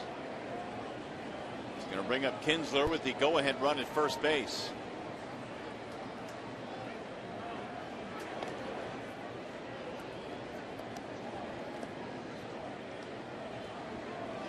Rajai Davis is still sitting on stolen base number 299 for his major league career.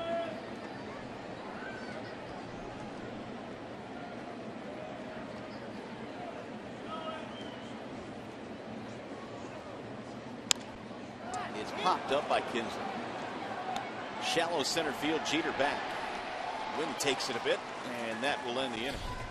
However, the Tigers tie it up on the 2-out hit by Rajai Davis. Kyle Lobstein doing a marvelous job himself in his first major league start. He'll go back out to the mound in the 6th.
Here in Detroit, he is from Kalamazoo, Michigan. That would be Derek Jeter, and this is some of the things he's been able to accomplish in his career. He ranked first in games played, over 2,700 of those, 3,443 hits, which is also first, and a .976 fielding percentage at that shortstop position. I don't think a lot of people know this, Mario, but Derek Jeter, in his very first full season of pro ball, he made 56 errors in A-ball. Yeah, and it was at the time thought of, wow, you know, is this kid going to be able to do it? That's a ton of errors. But he has worked himself into one of the best ever at that position. And he'll lead things off here as we go to the 6th inning. The year that I coached him in '94 in the Arizona Fall League, he also made quite a few errors. He made 11 errors, and he was having some difficulty with his shoulder, so the Yankees called him and told him to just come home. 1 ball, 1 strike on Jeter.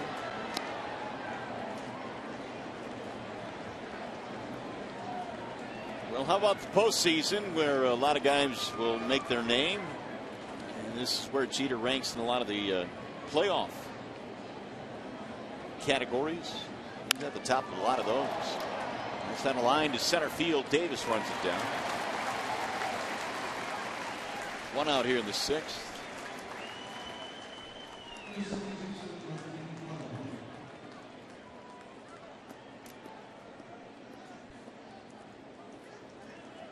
How do you make that many errors your first year and continue to get chances? Continue to play shortstop. They knew he was going to be good. But the thing that was impressive about him the next year, he moved around quite a bit, but he cut it down in about half.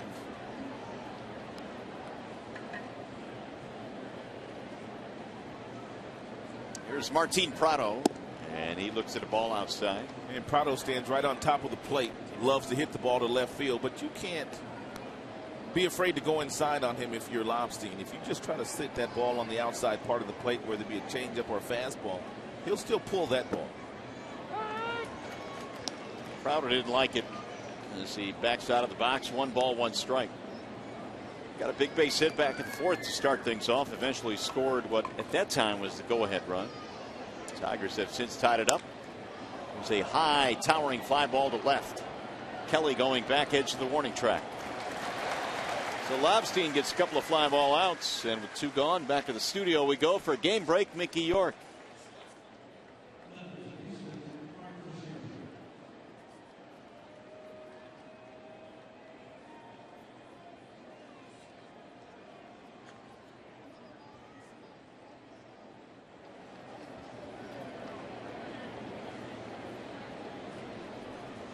All right, Mick. Yeah, we're looking forward to finding out who will pitch that game. The Tigers will have a big series there against the White Sox. Today was the scheduled starting day for Justin Verlander, but with that sore shoulder, which caused him to miss a start, they thought giving him an extra day would benefit him.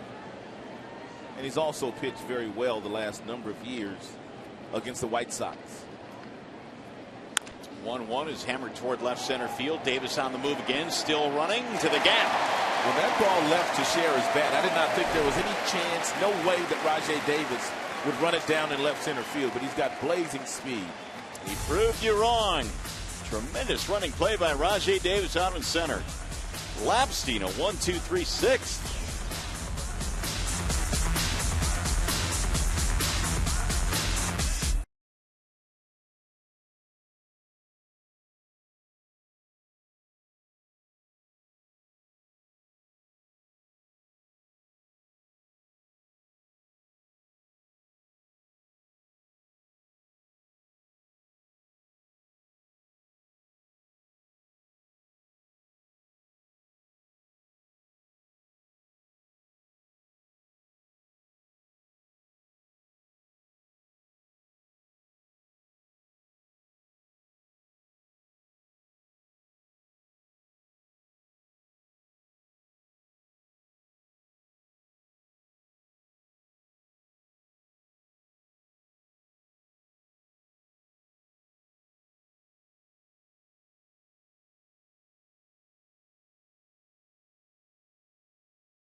Detroit is brought to you by the new Chevy Silverado light duty and heavy duty lineup, and by 5-Hour Energy. It helps recognize those that hoops fight their own needs.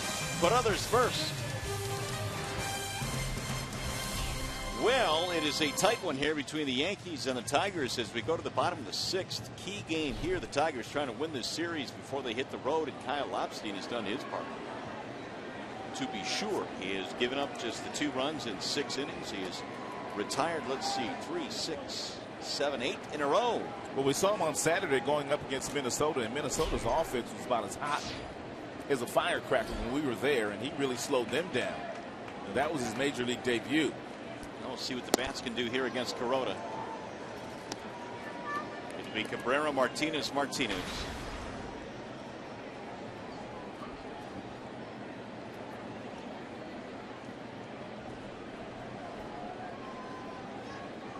Miggy in the ball game is 0 for 2. Fly out and a ground out.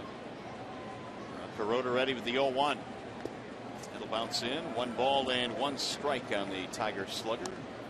There's action in the Detroit bullpen. That would be lefty Blaine Hardy.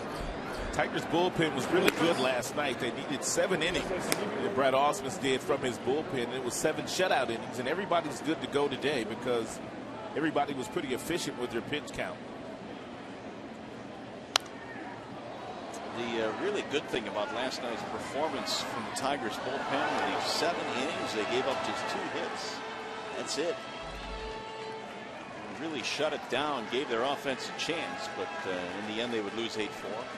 Rare off night for Tigers left-hander David Price, who gave up 8 runs and lasted just 2 innings.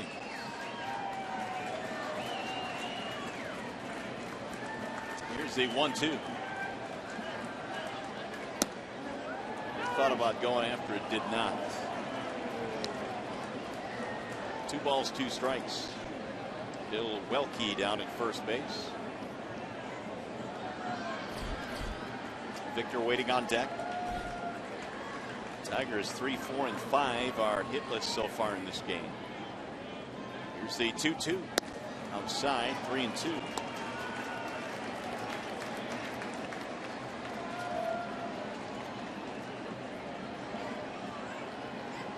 Kuroda surrendered 1 in the second and 1 in the 5th inning. It's the 3rd time he's gone to a full count in this game. And now the 3-2.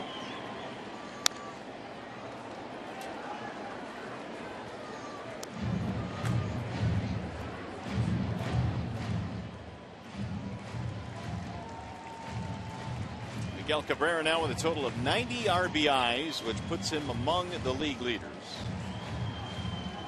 Jose Abreu 96, so he's gaining on 100. David Ortiz has 94 now. So does Mike Trout. Here's the 3-2 again. Shattered his bat, rolled it toward third. Chase Headley has it there. So Cabrera is going to be 0 for 3. I wanted to revisit this play last half inning. Even if you're lobstering and you make a mistake, it helps to have a guy that has the kind of speed that Rajai does in center field. Look at how far Rajai has to run to get to this ball in the left center field gap. He's been getting most of the reps out there since Jackson was traded to the Seattle Mariners, and really once he got there, he had to slow down. That's how fast Rajai is. You know he's my player of the game, right? I had to get that in. Well, wait a minute. What's he doing with this? He's got 2 hits. Oh, he does. And an RBI. A 2-out RBI. There's a long way to go in this game. My guy's on deck. Here's Victor Martinez. That's in for a strike. What led you to select Mr. Davis today? Just kind of felt like he would have some energy at the top of that lineup. The Tigers need desperately to get a win here today before they go out on the road. Well, he's provided that. A couple of hits, nice running catch. Kuroda now with the 0-1. 1-1 on Victor, who has a ground out and a flyout. In fact, Martinez flied out on the first pitch he saw back in the 4th inning.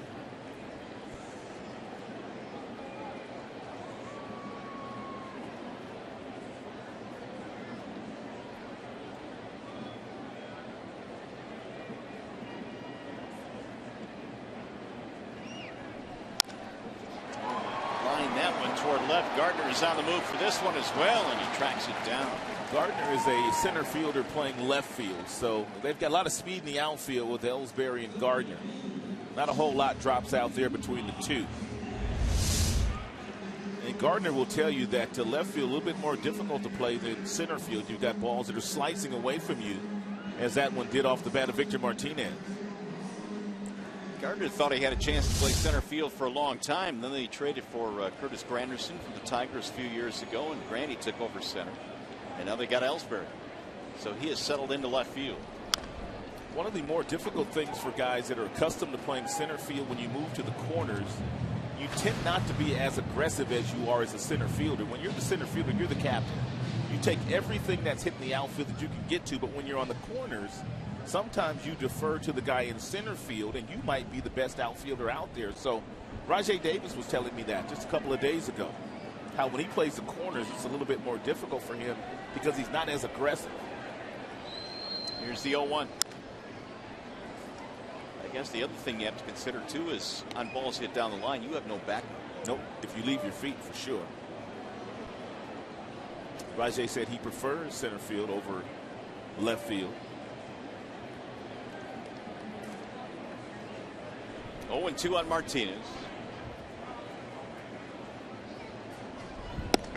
And he got him. Strike 3. Kuroda has an easy 1-2-3 6th inning. Tigers go in order. And we are headed to the 7th.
Jeff Jones, the pitching coach, they thought that Lobstein would be a little bit better here today in spacious Comerica Park against the Yankees versus making his first career start at U.S. Cellular Field in Chicago. And so far, he's been very good through 6 innings here against the Yankee bats.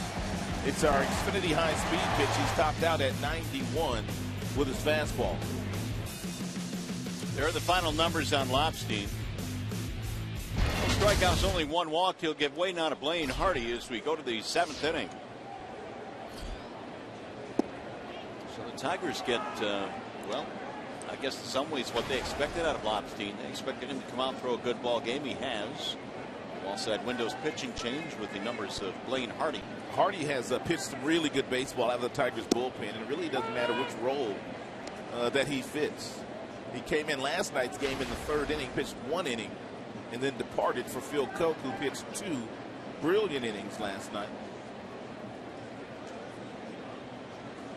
Beltran looks at a strike. He has had a double and a line out in this game.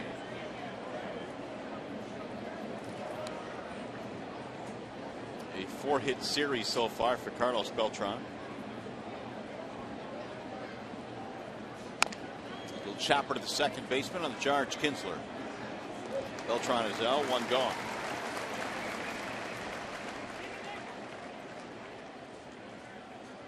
So Lobstein retired the last 8 in a row he faced, and now Hardy gets his first man. 1 away in the 7th inning, and that'll bring up Ryan McCann. And they'll move over now for McCann. He's already hit one right into the teeth of that defense here today for a double play, which was started by Castellanos. Strike 1. We were talking to Nick earlier this year about that shift, if it makes him uncomfortable at all, and what the most uncomfortable part of that shift is. And he said it really doesn't. The only thing I worry about is the ball hitting the lip of the grass where it meets the dirt and taking a funny hop. Otherwise, it's really no big deal. Outside, 1 ball, 1 strike.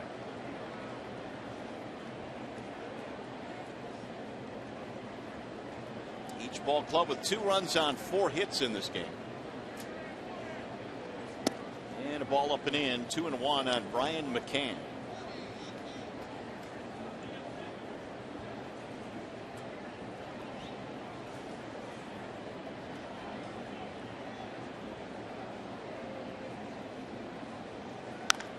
Pulled on the ground. It's going to get to Castellanos again. He's going to wait for Miggy to get to the bag, and he finally does for the out. Put that in your scorebook as a 5-3. Miguel took about 2 or 3 hard steps toward that baseball. Then he didn't have to leave his feet, and he knew Castellanos was standing right there.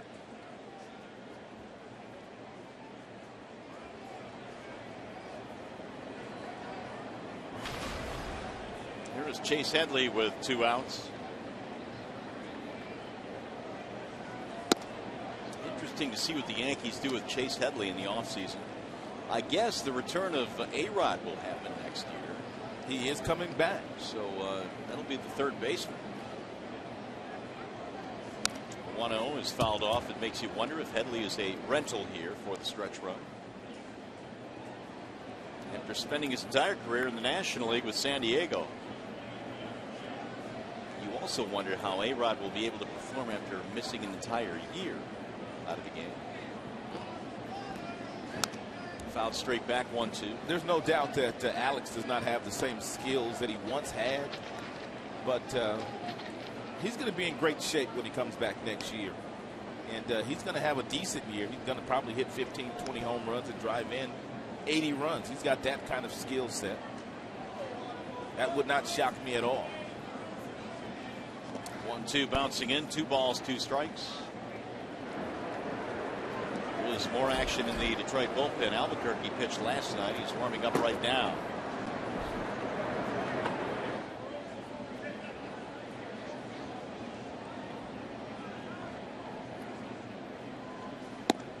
Three and 2 now on Chase Headley.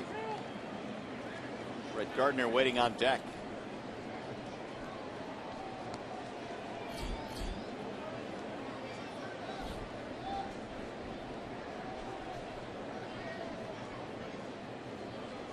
Swing and a miss. Hardy strikes him out.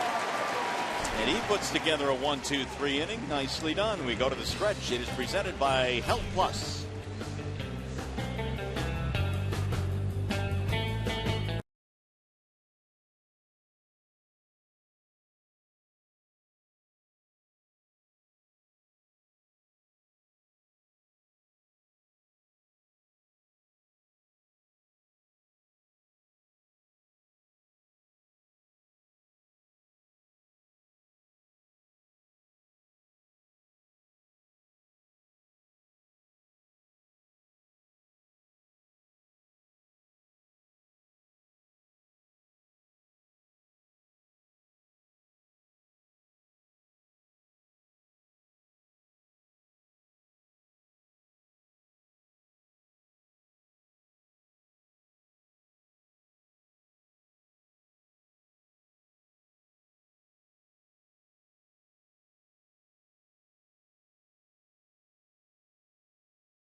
Here's our Comerica Bank game summary. The Tigers got on the board first with an Alex Avila sac fly in the center field. Castellanos comes home to score. The Yankees scored their run. Jacoby Ellsbury's been on fire the last 3 days. He's gotten a ton of hits.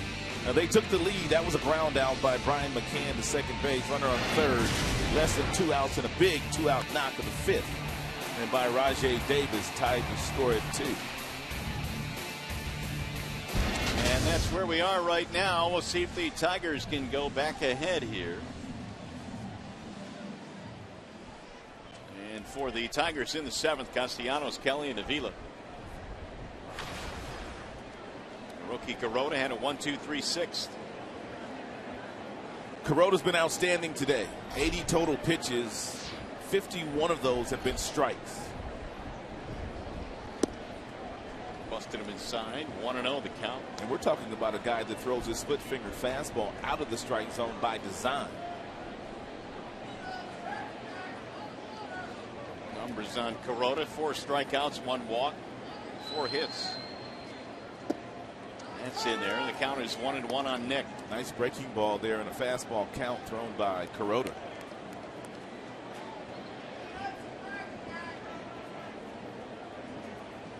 Single and a strikeout for Castellanos.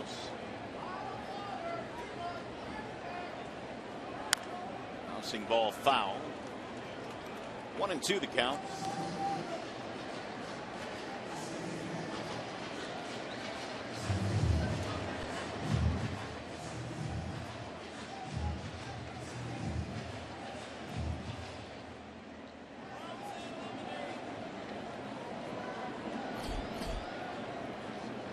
Don Kelly waiting on deck.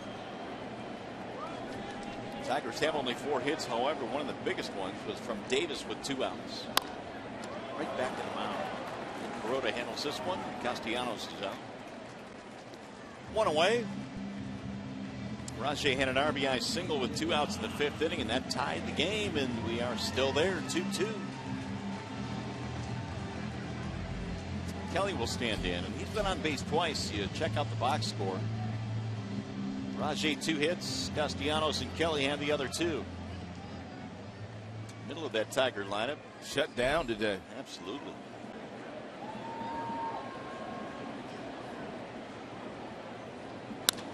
Kelly ropes one on 1 hop to the second baseman PRADO. 2 up, 2 down. Couple of ground ball outs. 6 in a row retired by Hiroki Kuroda.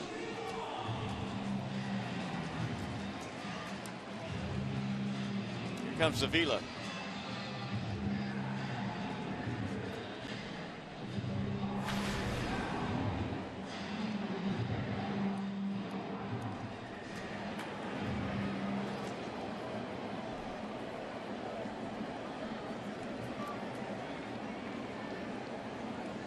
Sac fly, drove one in back in the second, a strikeout in the fifth.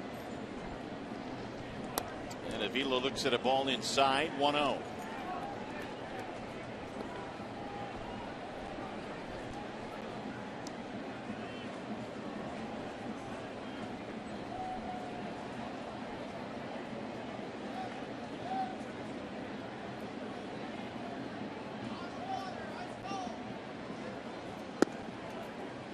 Two balls, no strikes.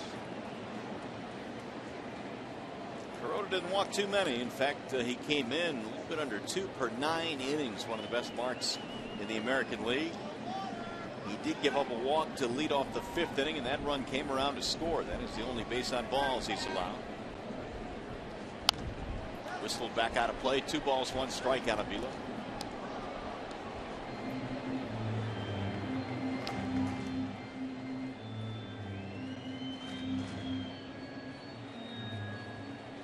Avila got the Tigers on the board in the second. Hit and run, base hit by Kelly, put runners at first and third, and then Alex flied one to center, knocking home a run. Now Kuroda's 2-1. 2-2 on Avila.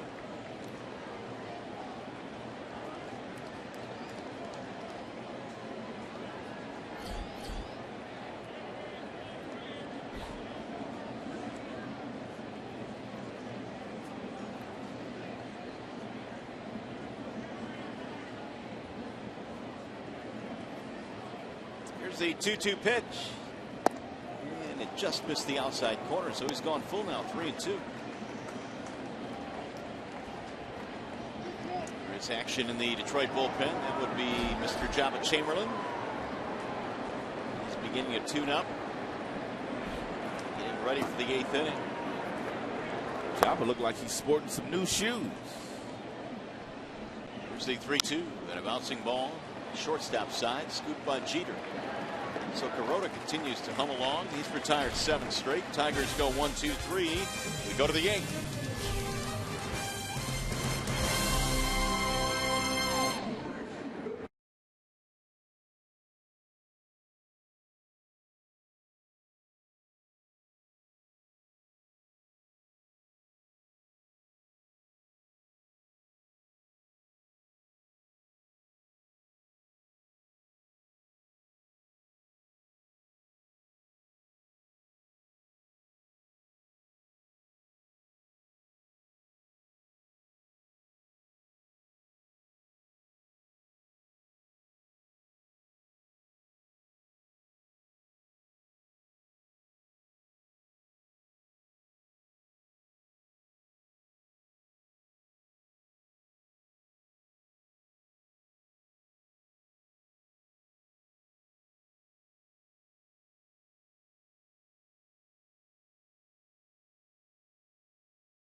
Your photo to hashtag Detroit Fan Photo for a chance to have it shown in an upcoming game broadcast brought to you by AT&T. Lots of fans packed into the ballpark here again today. They're watching a good one. It's been well pitched on both ends. Lobstein done for the afternoon. Hardy came on in the 7th. He is still out there. He is going to begin things here in the 8th inning. How good has that Tigers bullpen been in this series?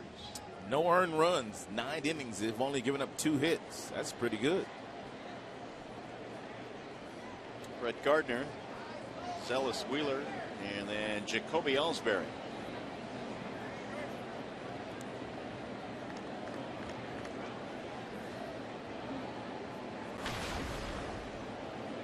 Gardner's put the ball on the ground a couple of times.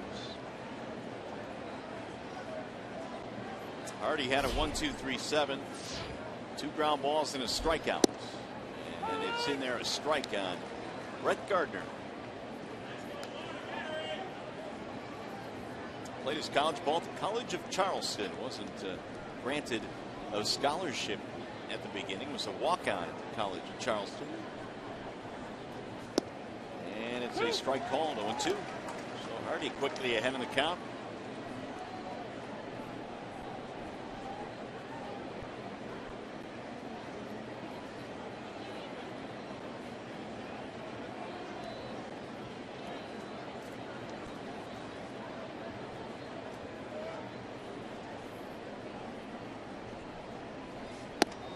Up and in.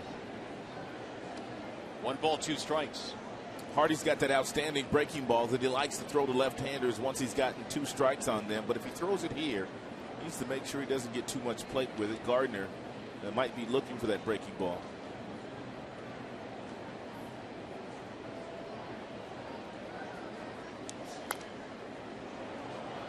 We'll get back out of play.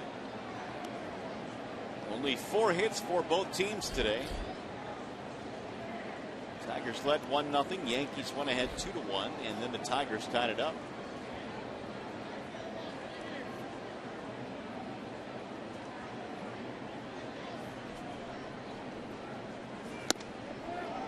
It's inside. The count evens now 2-2 on Gardner. It's a good pitch. And Gardner clearly sitting for something soft outside. Nearly took strike 3.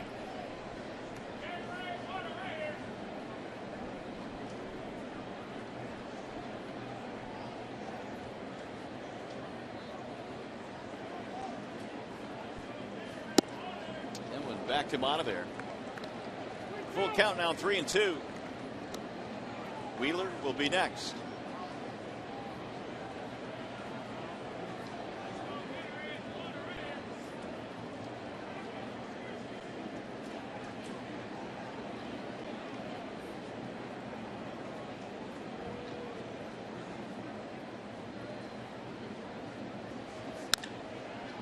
High fly ball. Shallow center field. Rajai Davis coming in. Gardner is retired. 1 out here in the 8th. Well, Saturday MLB on Fox Sports 1 continues as the Reds take on Andrew McCutchen of the Pirates as Pittsburgh tries to keep pace in the playoff race. Coverage begins at 3:30 Eastern on Fox Sports 1 and streaming live on Fox Sports Go. It's going to be, it appears, for Hardy. Wanted him to get the left-handed batter. He has done just that. Hardy retiring all 4 that he faced. And the Tigers go to the bullpen. So Wallside Windows pitching change now. Jabba Chamberlain will come in, and we'll be back.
Tied at 2 runs apiece here on a glorious afternoon in downtown Detroit. 2 runs, 4 hits for both teams. The Yankees batting here in the 8th inning with a man out, nobody on. Jabba Chamberlain coming out of the Tigers bullpen.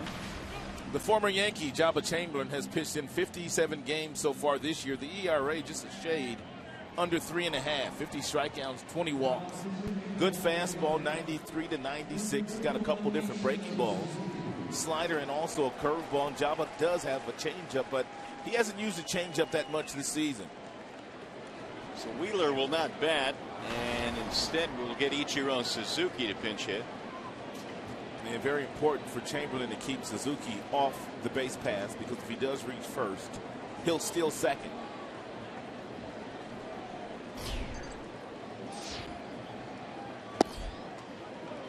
Ball outside to Suzuki. He started on Tuesday night here. Brett Gardner was still nursing a sore ankle.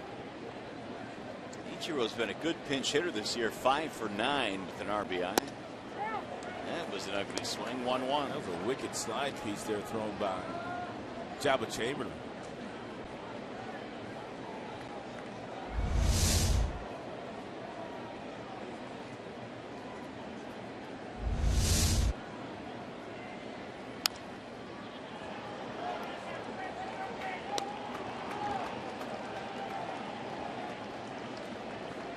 One and 2 on Ichiro.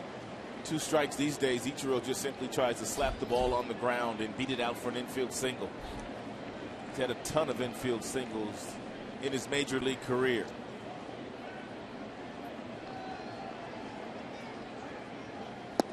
Swing and a miss, and Jabba takes care of him fairly quickly. 2 outs here in the 8th.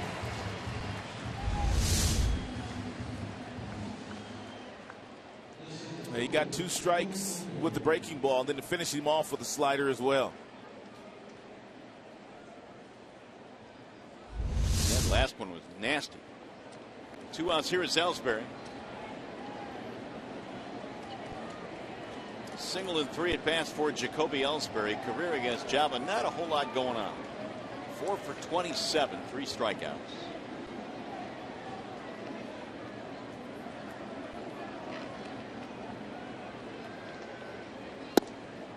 Strike 1.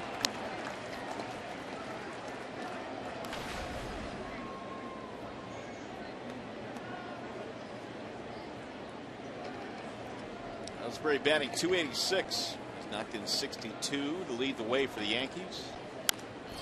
Fouled back out of play. He's down on the count now, 0-2.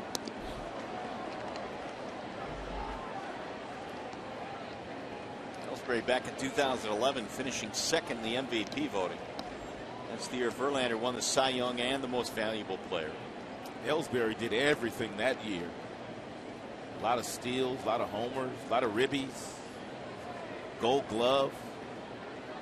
32 homers, over 100 RBIs. And he'll bounce that one back up the middle. Romine had him stationed perfectly. And that is that for the Yankees. No runs, no hits, nobody left. Tigers bat on the bottom of the 8th.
We go to the bottom of the 8th. It's Ellsbury.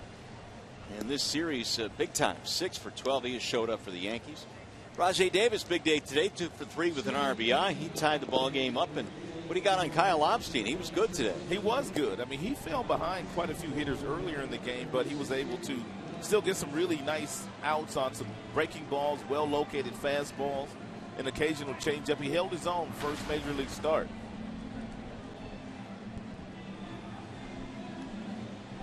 So Ezekiel Carrera will pinch hit as you look at the numbers on Dellin Betances, who will take over. And Betances has 114 strikeouts. He's only walked 20 this year, and he's only been in 58 games. We saw him last night.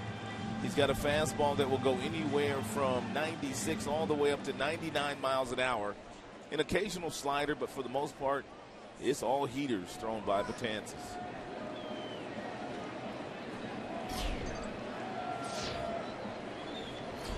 Ezekiel Carrera will be the first man to face him. And he tried to drop down a bunt, popped it right back to the screen, 0-1. Very, very difficult to bunt a guy that throws as hard as Betances does. Ichiro has stayed in the game. He's playing right field with Wheeler out of the contest.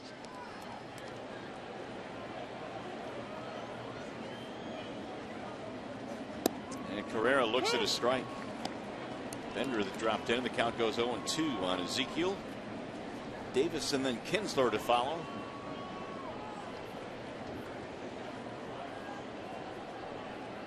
Here's the 0-2. 1 ball, 2 strikes on Carrera.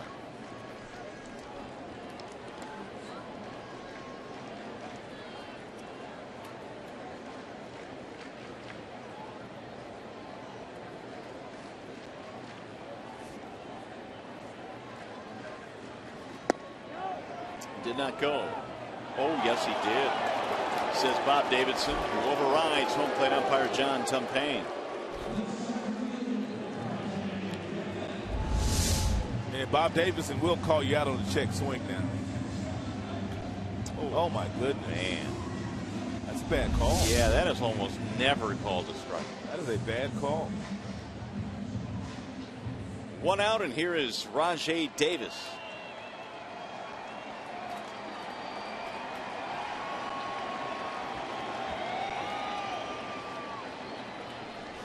Davis shoots a ground ball to second. Martin PRADO, and 2 gone now here in the 8th. He's going to bring up Kinsler.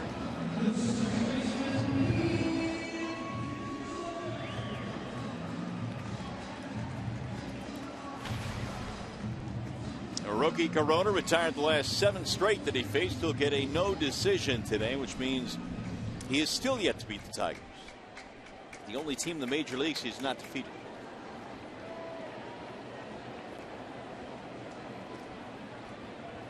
Each time for Kinsler, he's put the ball in the air, a couple of pop-ups and a flyout. And he looks at ball 1 high.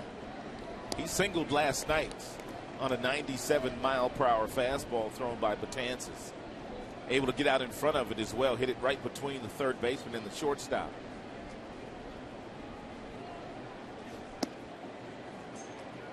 Breaking ball missing high, 2-0. He's going to get that fastball right here as well from Betances. It's going to be about 96, 97 miles an hour.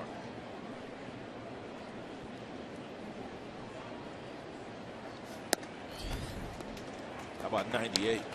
But he missed with it, 3-0.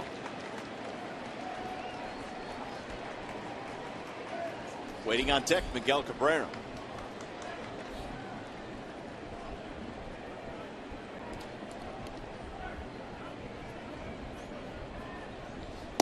Way inside. That's ball 4. Go ahead run is on now with 2 outs. We'll see if they can get Mr. Kinsler around. Ian Kinsler might have to do some of it by himself. And with 2 outs, he might just have to steal second base. Even if he does vacate first base, they're still going to pitch to Miguel Cabrera with Victor behind him.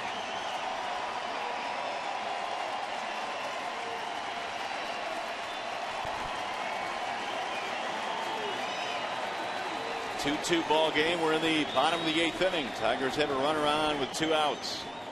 And Miguel looks at a strike.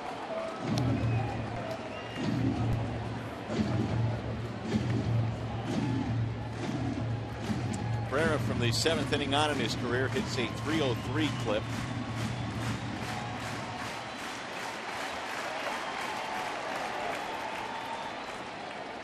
Kinsler goes. Here comes the throw down to second, and it's off the glove. Kinsler is safe at second base. He's in scoring position now with 2 outs. And Brad Ausmus turned Ian Kinsler loose after Gene Lamont, his bench coach, timed Batanz's delivery on that very first pitch to Miguel Cabrera. It was a breaking ball, and there was no shot there for McCann to throw out Ian Kinsler. There was a time when you worried about vacating first base when Miguel was in the batter's box, but you don't really have to worry about that anymore with Victor Martinez hitting behind him.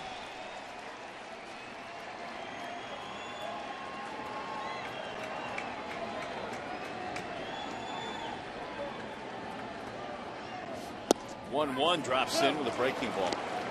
It's one of those situations where many times managers will say there's no such thing as protection in a lineup. Well, this might be a case where it is. Yeah, first base open, but they don't want to face the guy on deck. So Cabrera will get a chance to hit. The Tigers 1 for 4 with men in scoring position. And Miggy swings and misses. Wow. Not a good looking swing either. No runs, a walk. 1 man left, which means we go to the 9th.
The 9th inning, and Jabba Chamberlain's still out there.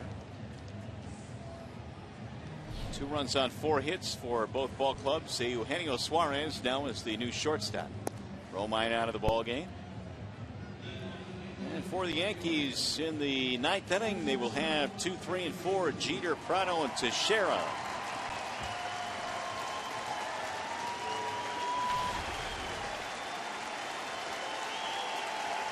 And here comes the crowd. Might be the final time they see Derek Jeter here.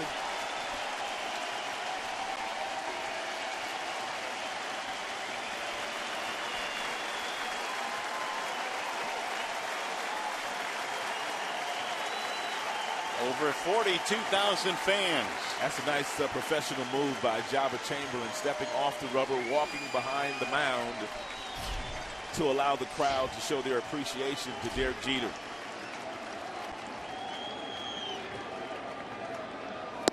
Jeter and Jabba, former teammates of the New York Yankees.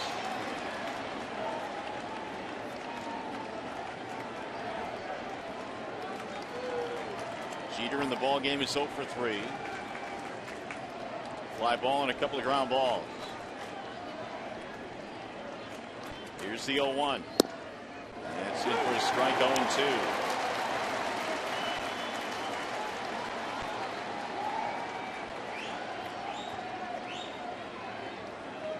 Chamberlain came on in the 8th inning, got the final 2 outs. Tiger bullpen has done really good work. Hardy came on in the 7th. And it's low and away, 1-2.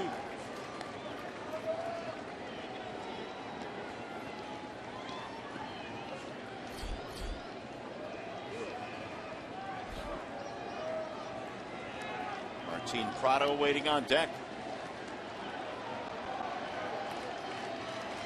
1-2 on Derek Jeter. He fouls that one back out of play.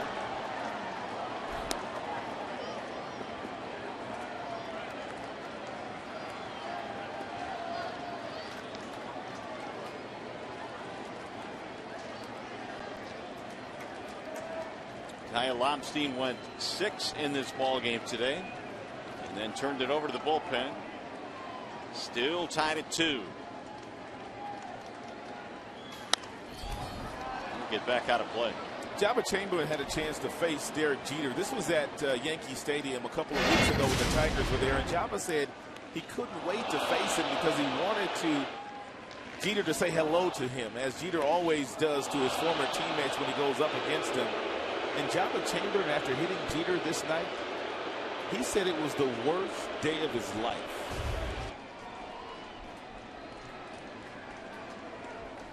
One-two is a ground ball to short. Suarez gobbles it up. Derek Jeter is out. He is 0 for 4 in this game, 1 gone. You remember how shaken he was after that game that day? Well, he certainly went out of his way to let Jeter know he was real sorry about hitting him, but it definitely affected him. He said he texted Jeter that night, and Jeter said it's okay. He saw him the next day, and he kept apologizing, and Jeter said, hey, man, it's okay. It is, after all, baseball, and there was no intent. Here's Martin PRADO.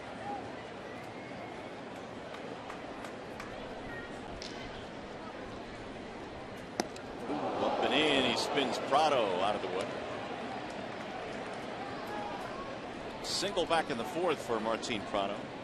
1 for 3 in this contest. Couple of fly balls otherwise.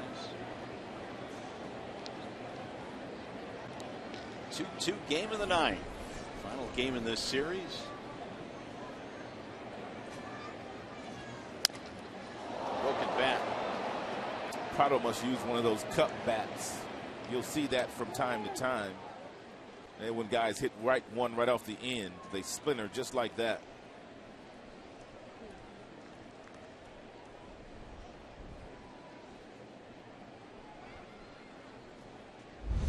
And show it to you in Phantom Cam.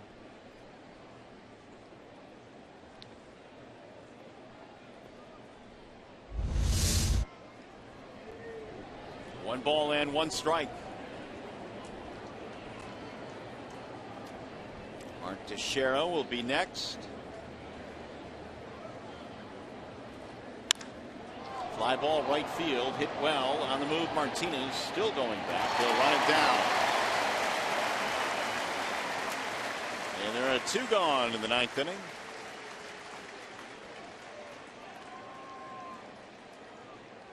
The Tigers will have Victor Martinez, J.D. Martinez, Nick Castellanos in the bottom of the 9th. Meanwhile, Phil Koch is warming up in the Detroit bullpen.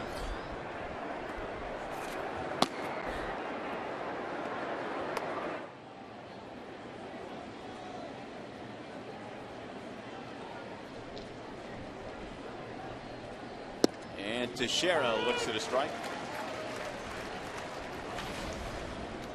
Tigers pretty much have handled Teixeira to this point. 1 for 11 in the series. Does have a walk today. 1-1. Made a bid for a double his last time up, and Rajay Davis made a really nice running grab in center field. Kelly warming up in the New York pen. Way outside, 2-1.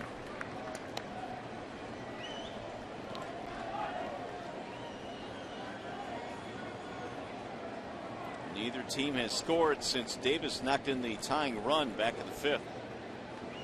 2-out RBI single.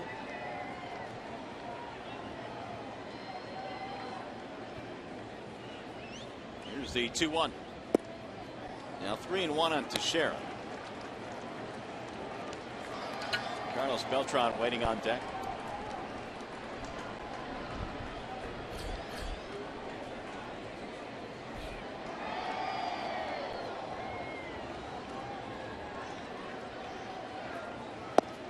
And he lost him, ball 4. 2-on runner now for the Yanks. Hey fans, peek out the park on September 12th when the Tigers host the Cleveland Indians at 7:08. Get a game ticket plus a special Pink Out the Park t-shirt by purchasing at tigers.com/pinkout. Brad Ausmus marching out to the mound after the 2-out walk by Java. Carlos Beltran coming up.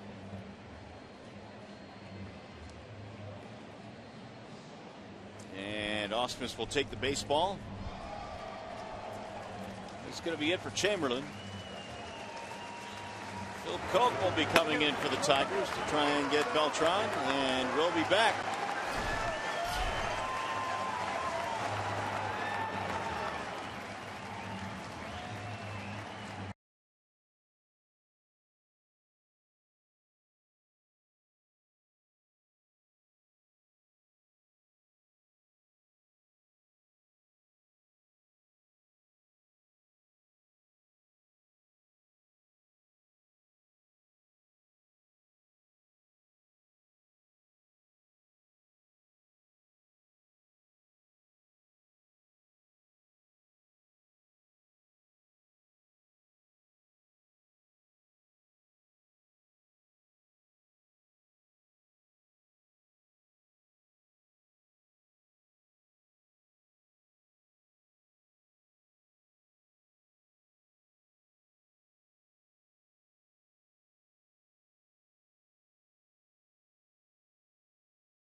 Innings of scoreless baseball out of his bullpen last night. Phil Koch, he pitched 2 of those innings. He retired the side in the 4th in order, and he also retired the side in the 5th in order. He had a fastball that got up to 95. He had a good breaking ball. Didn't need his changeup last night. Phil Koch has been really good since, well, June 16th. The numbers way down for Phil Koch. 2.08 ERA since June 16th. Turn Beltran around. He will bat from the right side as he faces Koch. Here are the numbers on Phil. Overall, the earned run average sits at 420 for Phil, pitching in his 50th game here today.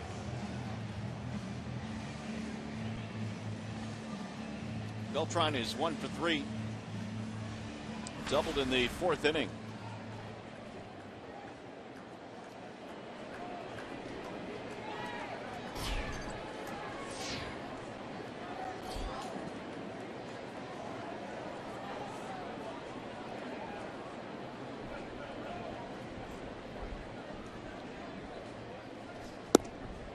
Koch delivers a strike, 0-1.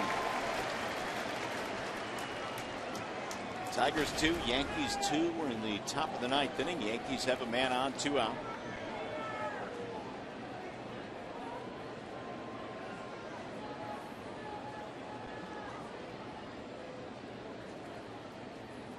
Now the 0-1. Slice to right center field. That ball is going to get down. Base hit. Teixeira's on his way to third base. And he will lumber in there, and now it's first and third with 2 outs.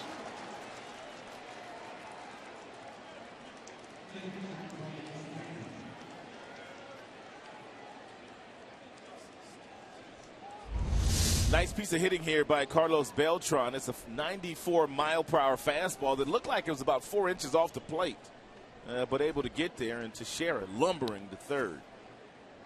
Literally. First and third now with 2 outs. Here's McCann to try and break this tie. You have to be very careful here if you're Phil Koch and you do throw that breaking ball to Brian McCann. You don't want to hang it inside. And you want to make sure you start the breaking ball down the middle of the plate so it goes to the outside corner. You don't want to start it at Brian. He's a dead pull hitter.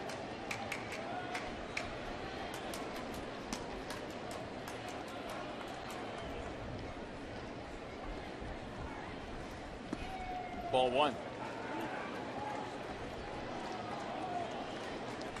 That is the 5th hit of the ball game now for the Yankees. They have 1 more than the Tigers this afternoon. 2-out walk to Teixeira. Beltran with a single to right field.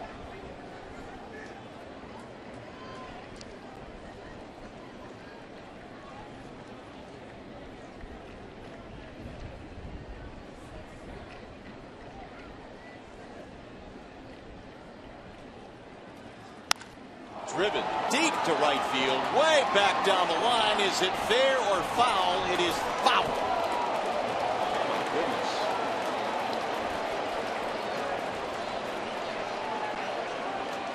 Nothing but a long, loud strike. 1-1. That's right.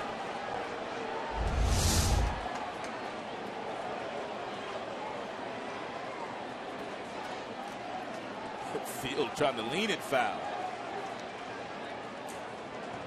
Give me another baseball, he said.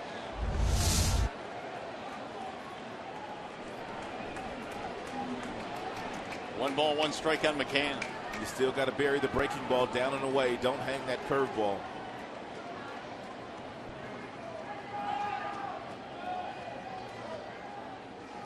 Swing and a miss. 95. Woo.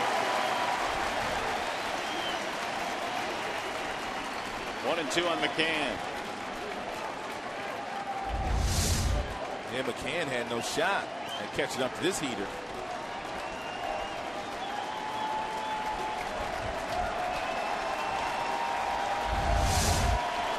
Here comes the crowd now. First and third with 2 outs.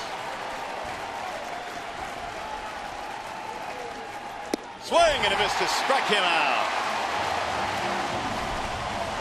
Koch blows away McCann. The Yankees threaten runners at first and third, but Koch throws it right by Brian McCann, marches off the mound, and the Tigers will try and win it in the bottom of the 9th. Victor Martinez will lead it off.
We got a great ball game here at Comerica Park, tied 2-2 going into the bottom of the ninth. Look, very nice Phil Coke fist pump there at the top of the ninth, getting the Yankees out there. And you know what? We have a fantastic Tigers Live post game.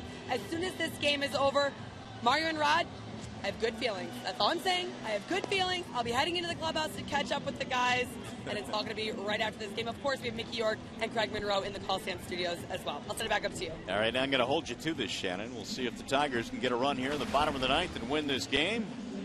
And Sean Kelly will take over now. And Sean Kelly checks in with a 446 earned run average, 56 strikeouts, 17 base on balls. We were talking about this Yankee bullpen last night. We don't see him that often, so we really didn't have an idea of how good they are. We always talk about the Kansas City Royals bullpen being one of the best in the league, but if you look at the numbers, it's not. The Yankees are. And we'll see that bullpen, a little bit more of it here in the ninth inning with Kelly. Betances pitching in the eighth. Victor Martinez will lead things off against Kelly here in the ninth. All it takes is one run to make a winner out of the Tigers today. 2-2 game. And it's a ball outside, 1-0. Both Ellsbury and Gardner at their respective positions in center field and left field playing very shallow.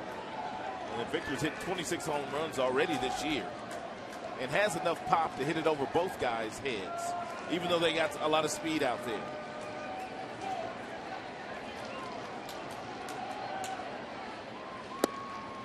Drop in for a strike, 1-1. Victor, then J.D. Martinez, and then Nick Castellanos. Tigers have not scored since the 5th. The Yankees have not scored since the 4th.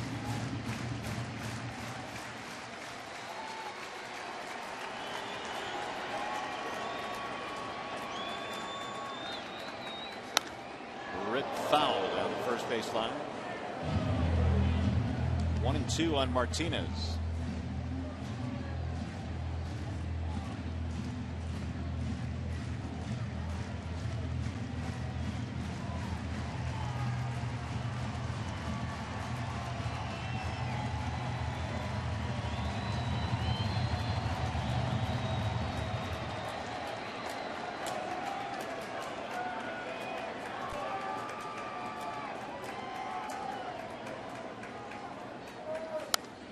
Fouled away.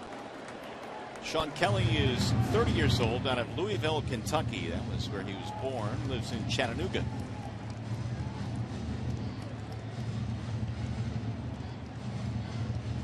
'57 appearances out of the bullpen last year for the Yanks. Spent the early part of his career with the Seattle Mariners. Spent some time in Chattanooga. They used to have the Lookouts there. Yeah, big old ballpark in AA too. Ball low, 2-2.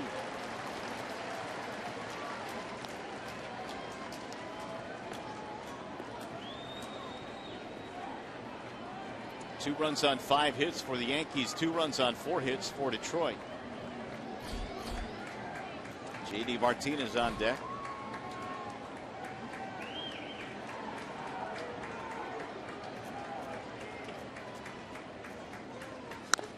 Ground ball foul.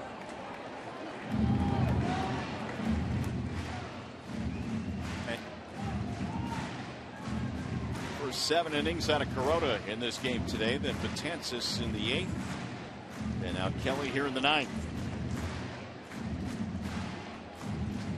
Tigers headed to Chicago after this one is done.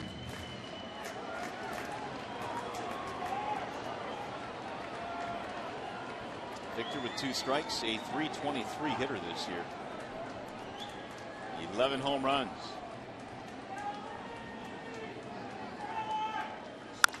And he pulls this one into right field. Base hit, maybe more. Ichiro trying to take it out of the corner. Victor is on his way to second. He's in with a double. Winning run is on.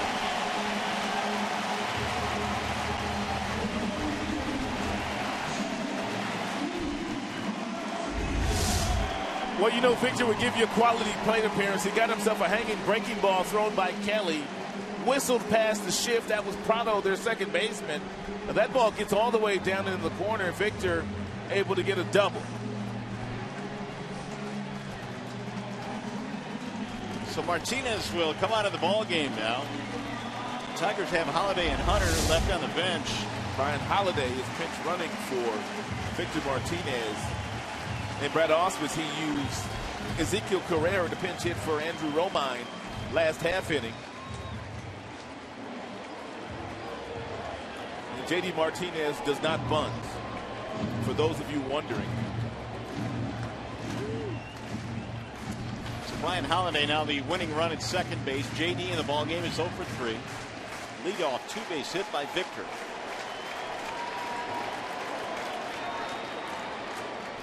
Martinez looks at ball one outside.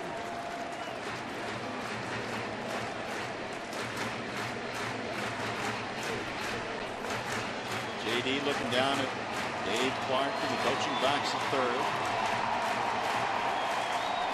Now time called and McCann running out to the mound.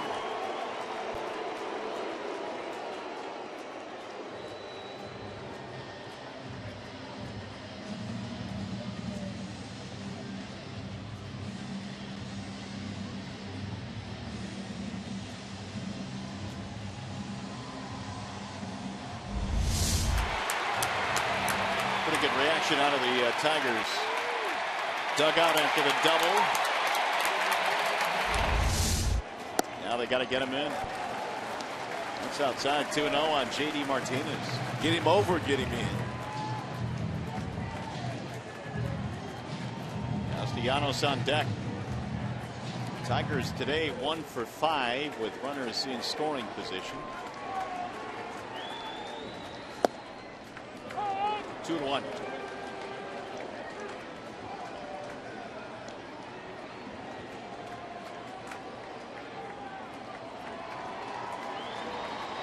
Defensively, pretty much straight up. Headley is toward the line at third a bit. Outfield straight up as well. Swing and a miss. 2-2 on JD Martinez. JD Martinez, you have to do whatever it takes here to hit the ball to the right side of the infield. Shorten up your swing. You can't be afraid to get jammed here. You must get Brian Holiday over to third base.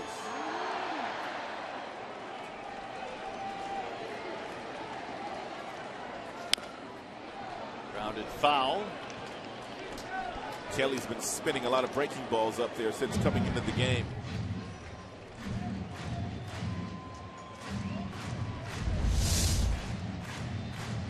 Pretty good one to hit right there if you're thinking about hitting the ball to right field.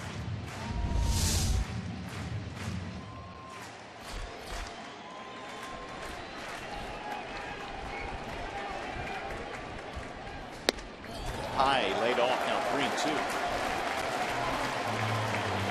Mid-90s fastball that time from Kelly.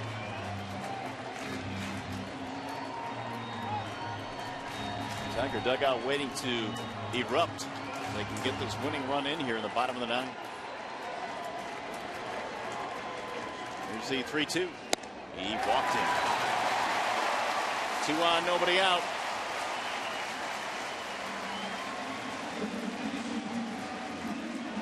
And here's Castellanos. Dave Clark trying to get the attention of the base runners and the batter as he goes through his signs. Castellanos does not bunt either. And Joe Girardi going to go out there and give some instructions to his infield, his pitcher and catcher. 297 this year for Nick with men in scoring position. Does not have a sacrifice bunt this year.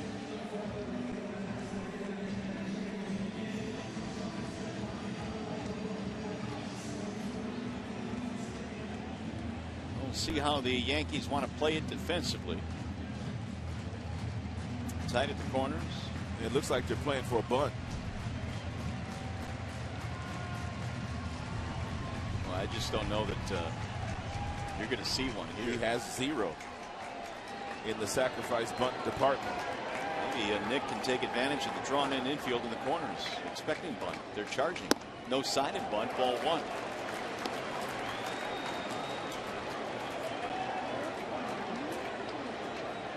Dave Clark says here's round 2 of the signals.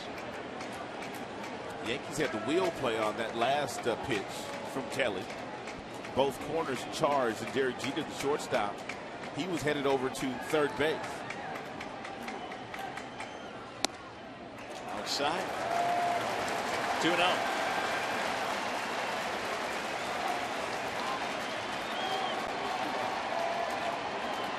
Don Kelly due next, but Torrey Hunter has moved to the on-deck circle. 2 on, nobody out for Detroit. We're in the 9th.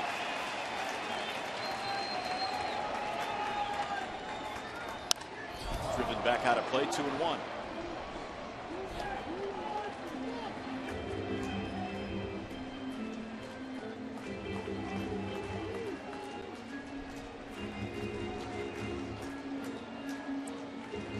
Leadoff double by Martinez. Holiday pinch running at second.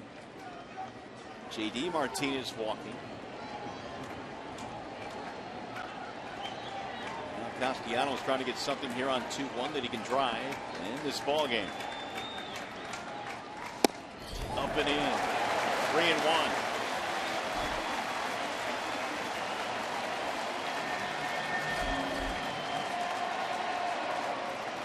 There is Hunter on deck.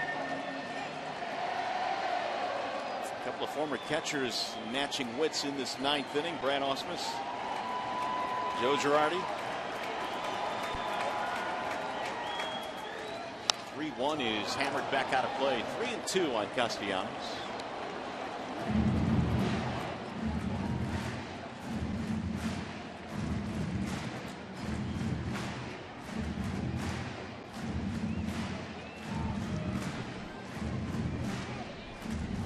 Sean Kelly is about to throw his 20th pitch.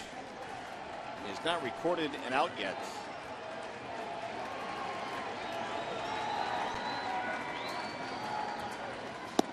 Got him. Strike 3. Castellanos caught looking. Here's the big out for Kelly. 1 away. So now Hunter for Kelly. It's a 94-mile-per-hour fastball that probably got a little bit too much plate. Way too close for Castellanos to take.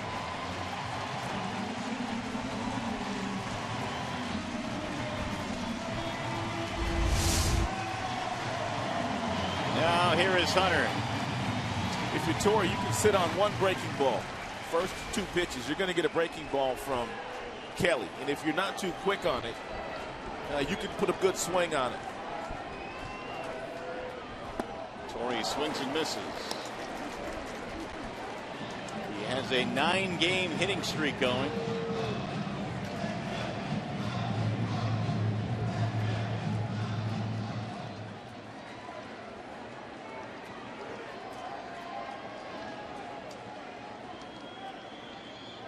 Now Kelly with the 0-1. Torrey takes high. 1 ball, 1 strike. That last fastball upstairs, just a show me fastball, probably to get back to the breaking ball that he threw to Torrey on the very first pitch.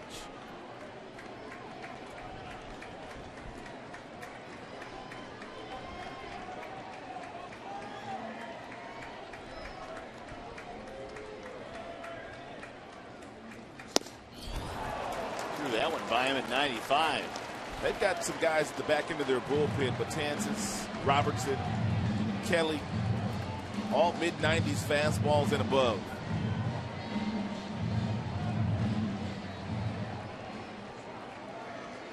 Sean Kelly trying to pitch out of a jam here in the 9th.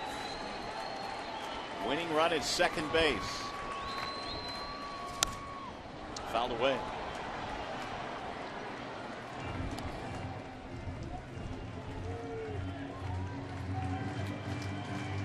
Some numbers on that Yankee bullpen. They rank first in strikeouts with 461. They're averaging over 10 per 9 innings. They also have 42 saves. Did you think that they had a better bullpen than the bullpen they have in Kansas City? Nope. No, I mean, nobody talks about their bullpen. I mean, individually they talked about Betances and Robertson, but collectively, no. Everybody talks about the Royals. Here's the 1-2. Torrey fought that one off back in his seats. Kelly doing Torrey a favor here. He's thrown a fastball right by him at 95, and he's hung a couple of breaking balls, but Torrey has not been able to square him up. 25-pitch inning now for the right-hander Sean Kelly. 2 on and 1 out.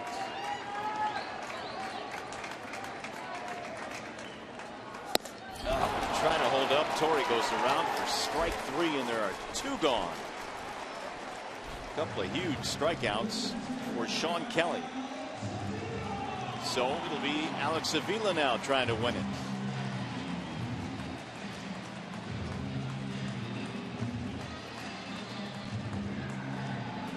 Meanwhile, McCann makes another visit out to the mound. With the Indians outfield playing so shallow, if you're Brian Holiday, the Yankees outfield playing so shallow, if you're Brian Holiday, you got to get a good secondary lead. And Gardner in left field does not have a great arm, nor does Ellsbury in center field, but Ichiro in right field still can really throw from his position.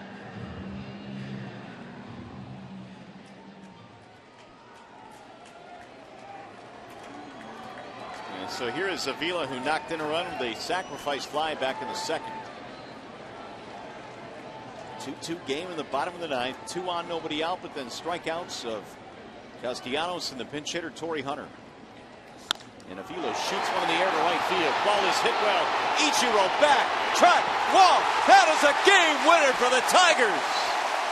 Alex Avila hits one off the wall in right, and the Tigers walk off for the win.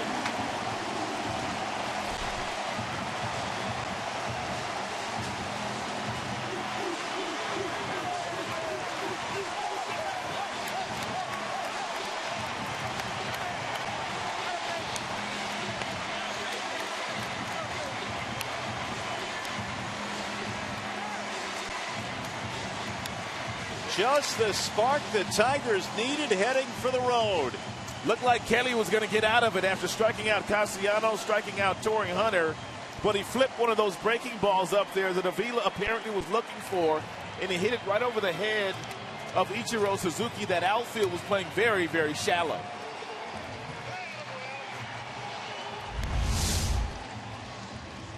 There's a little spinner that's right over the heart of the plate. Avila went down to get it. Ichiro Suzuki, one of your better right fielders, still in baseball, not able to go back and get it.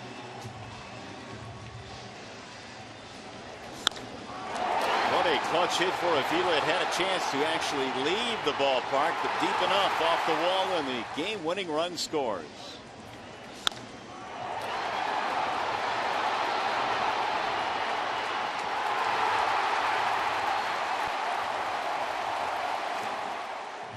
Avila ends the ball game here today, and he's standing by with our Shannon Hogan. Well, Alex, I think this is the biggest smile I've seen from you in a long time. That's the way to win a ball game. That was a big win. We definitely needed that one. For you guys, obviously, Kelly trying to get out of that jam. You stepped to the plate. Walk me through what's going on. Woo!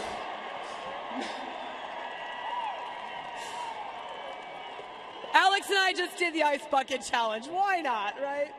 Walk me through what's going through your mind as you step up to the plate there. Well, I mean, he's a tough guy. He's an upper 90s fastball, good slider, and I took a shot that he was going to throw me a first pitch slider. It was up in the zone, and got a good swing on it. It's always exciting when the Yankees are here, and this is the team right now with the wild card race that you guys are fighting with. But how important of a win was this, going into the road trip and knowing that really at this point every game counts? Well, that's exactly right. Every game counts. It's go time now, and Lob's team pitched great for us today, and this is a game we definitely needed going on the road, and just good all-around effort. You mentioned the pitching. I have to mention Phil Koch, because when he ended that ninth, that fist pump, that was one for the books as well. Yeah, he's got some big outs for us lately. He's been pitching really well. And then after McCann pulled that ball foul, I'm like, all right, Phil's going to get a little nasty here, and he threw some good fastballs right by him, and I mean, that's Phil, though. He was carrying his suitcases off the mound today. All right, enjoy this win, Alex. Thanks so much for your time. Go dry off. Thanks. All right, guys, I'll send it back to you. All right, Shannon, thanks. What a thrilling win for the Tigers and a much-needed win.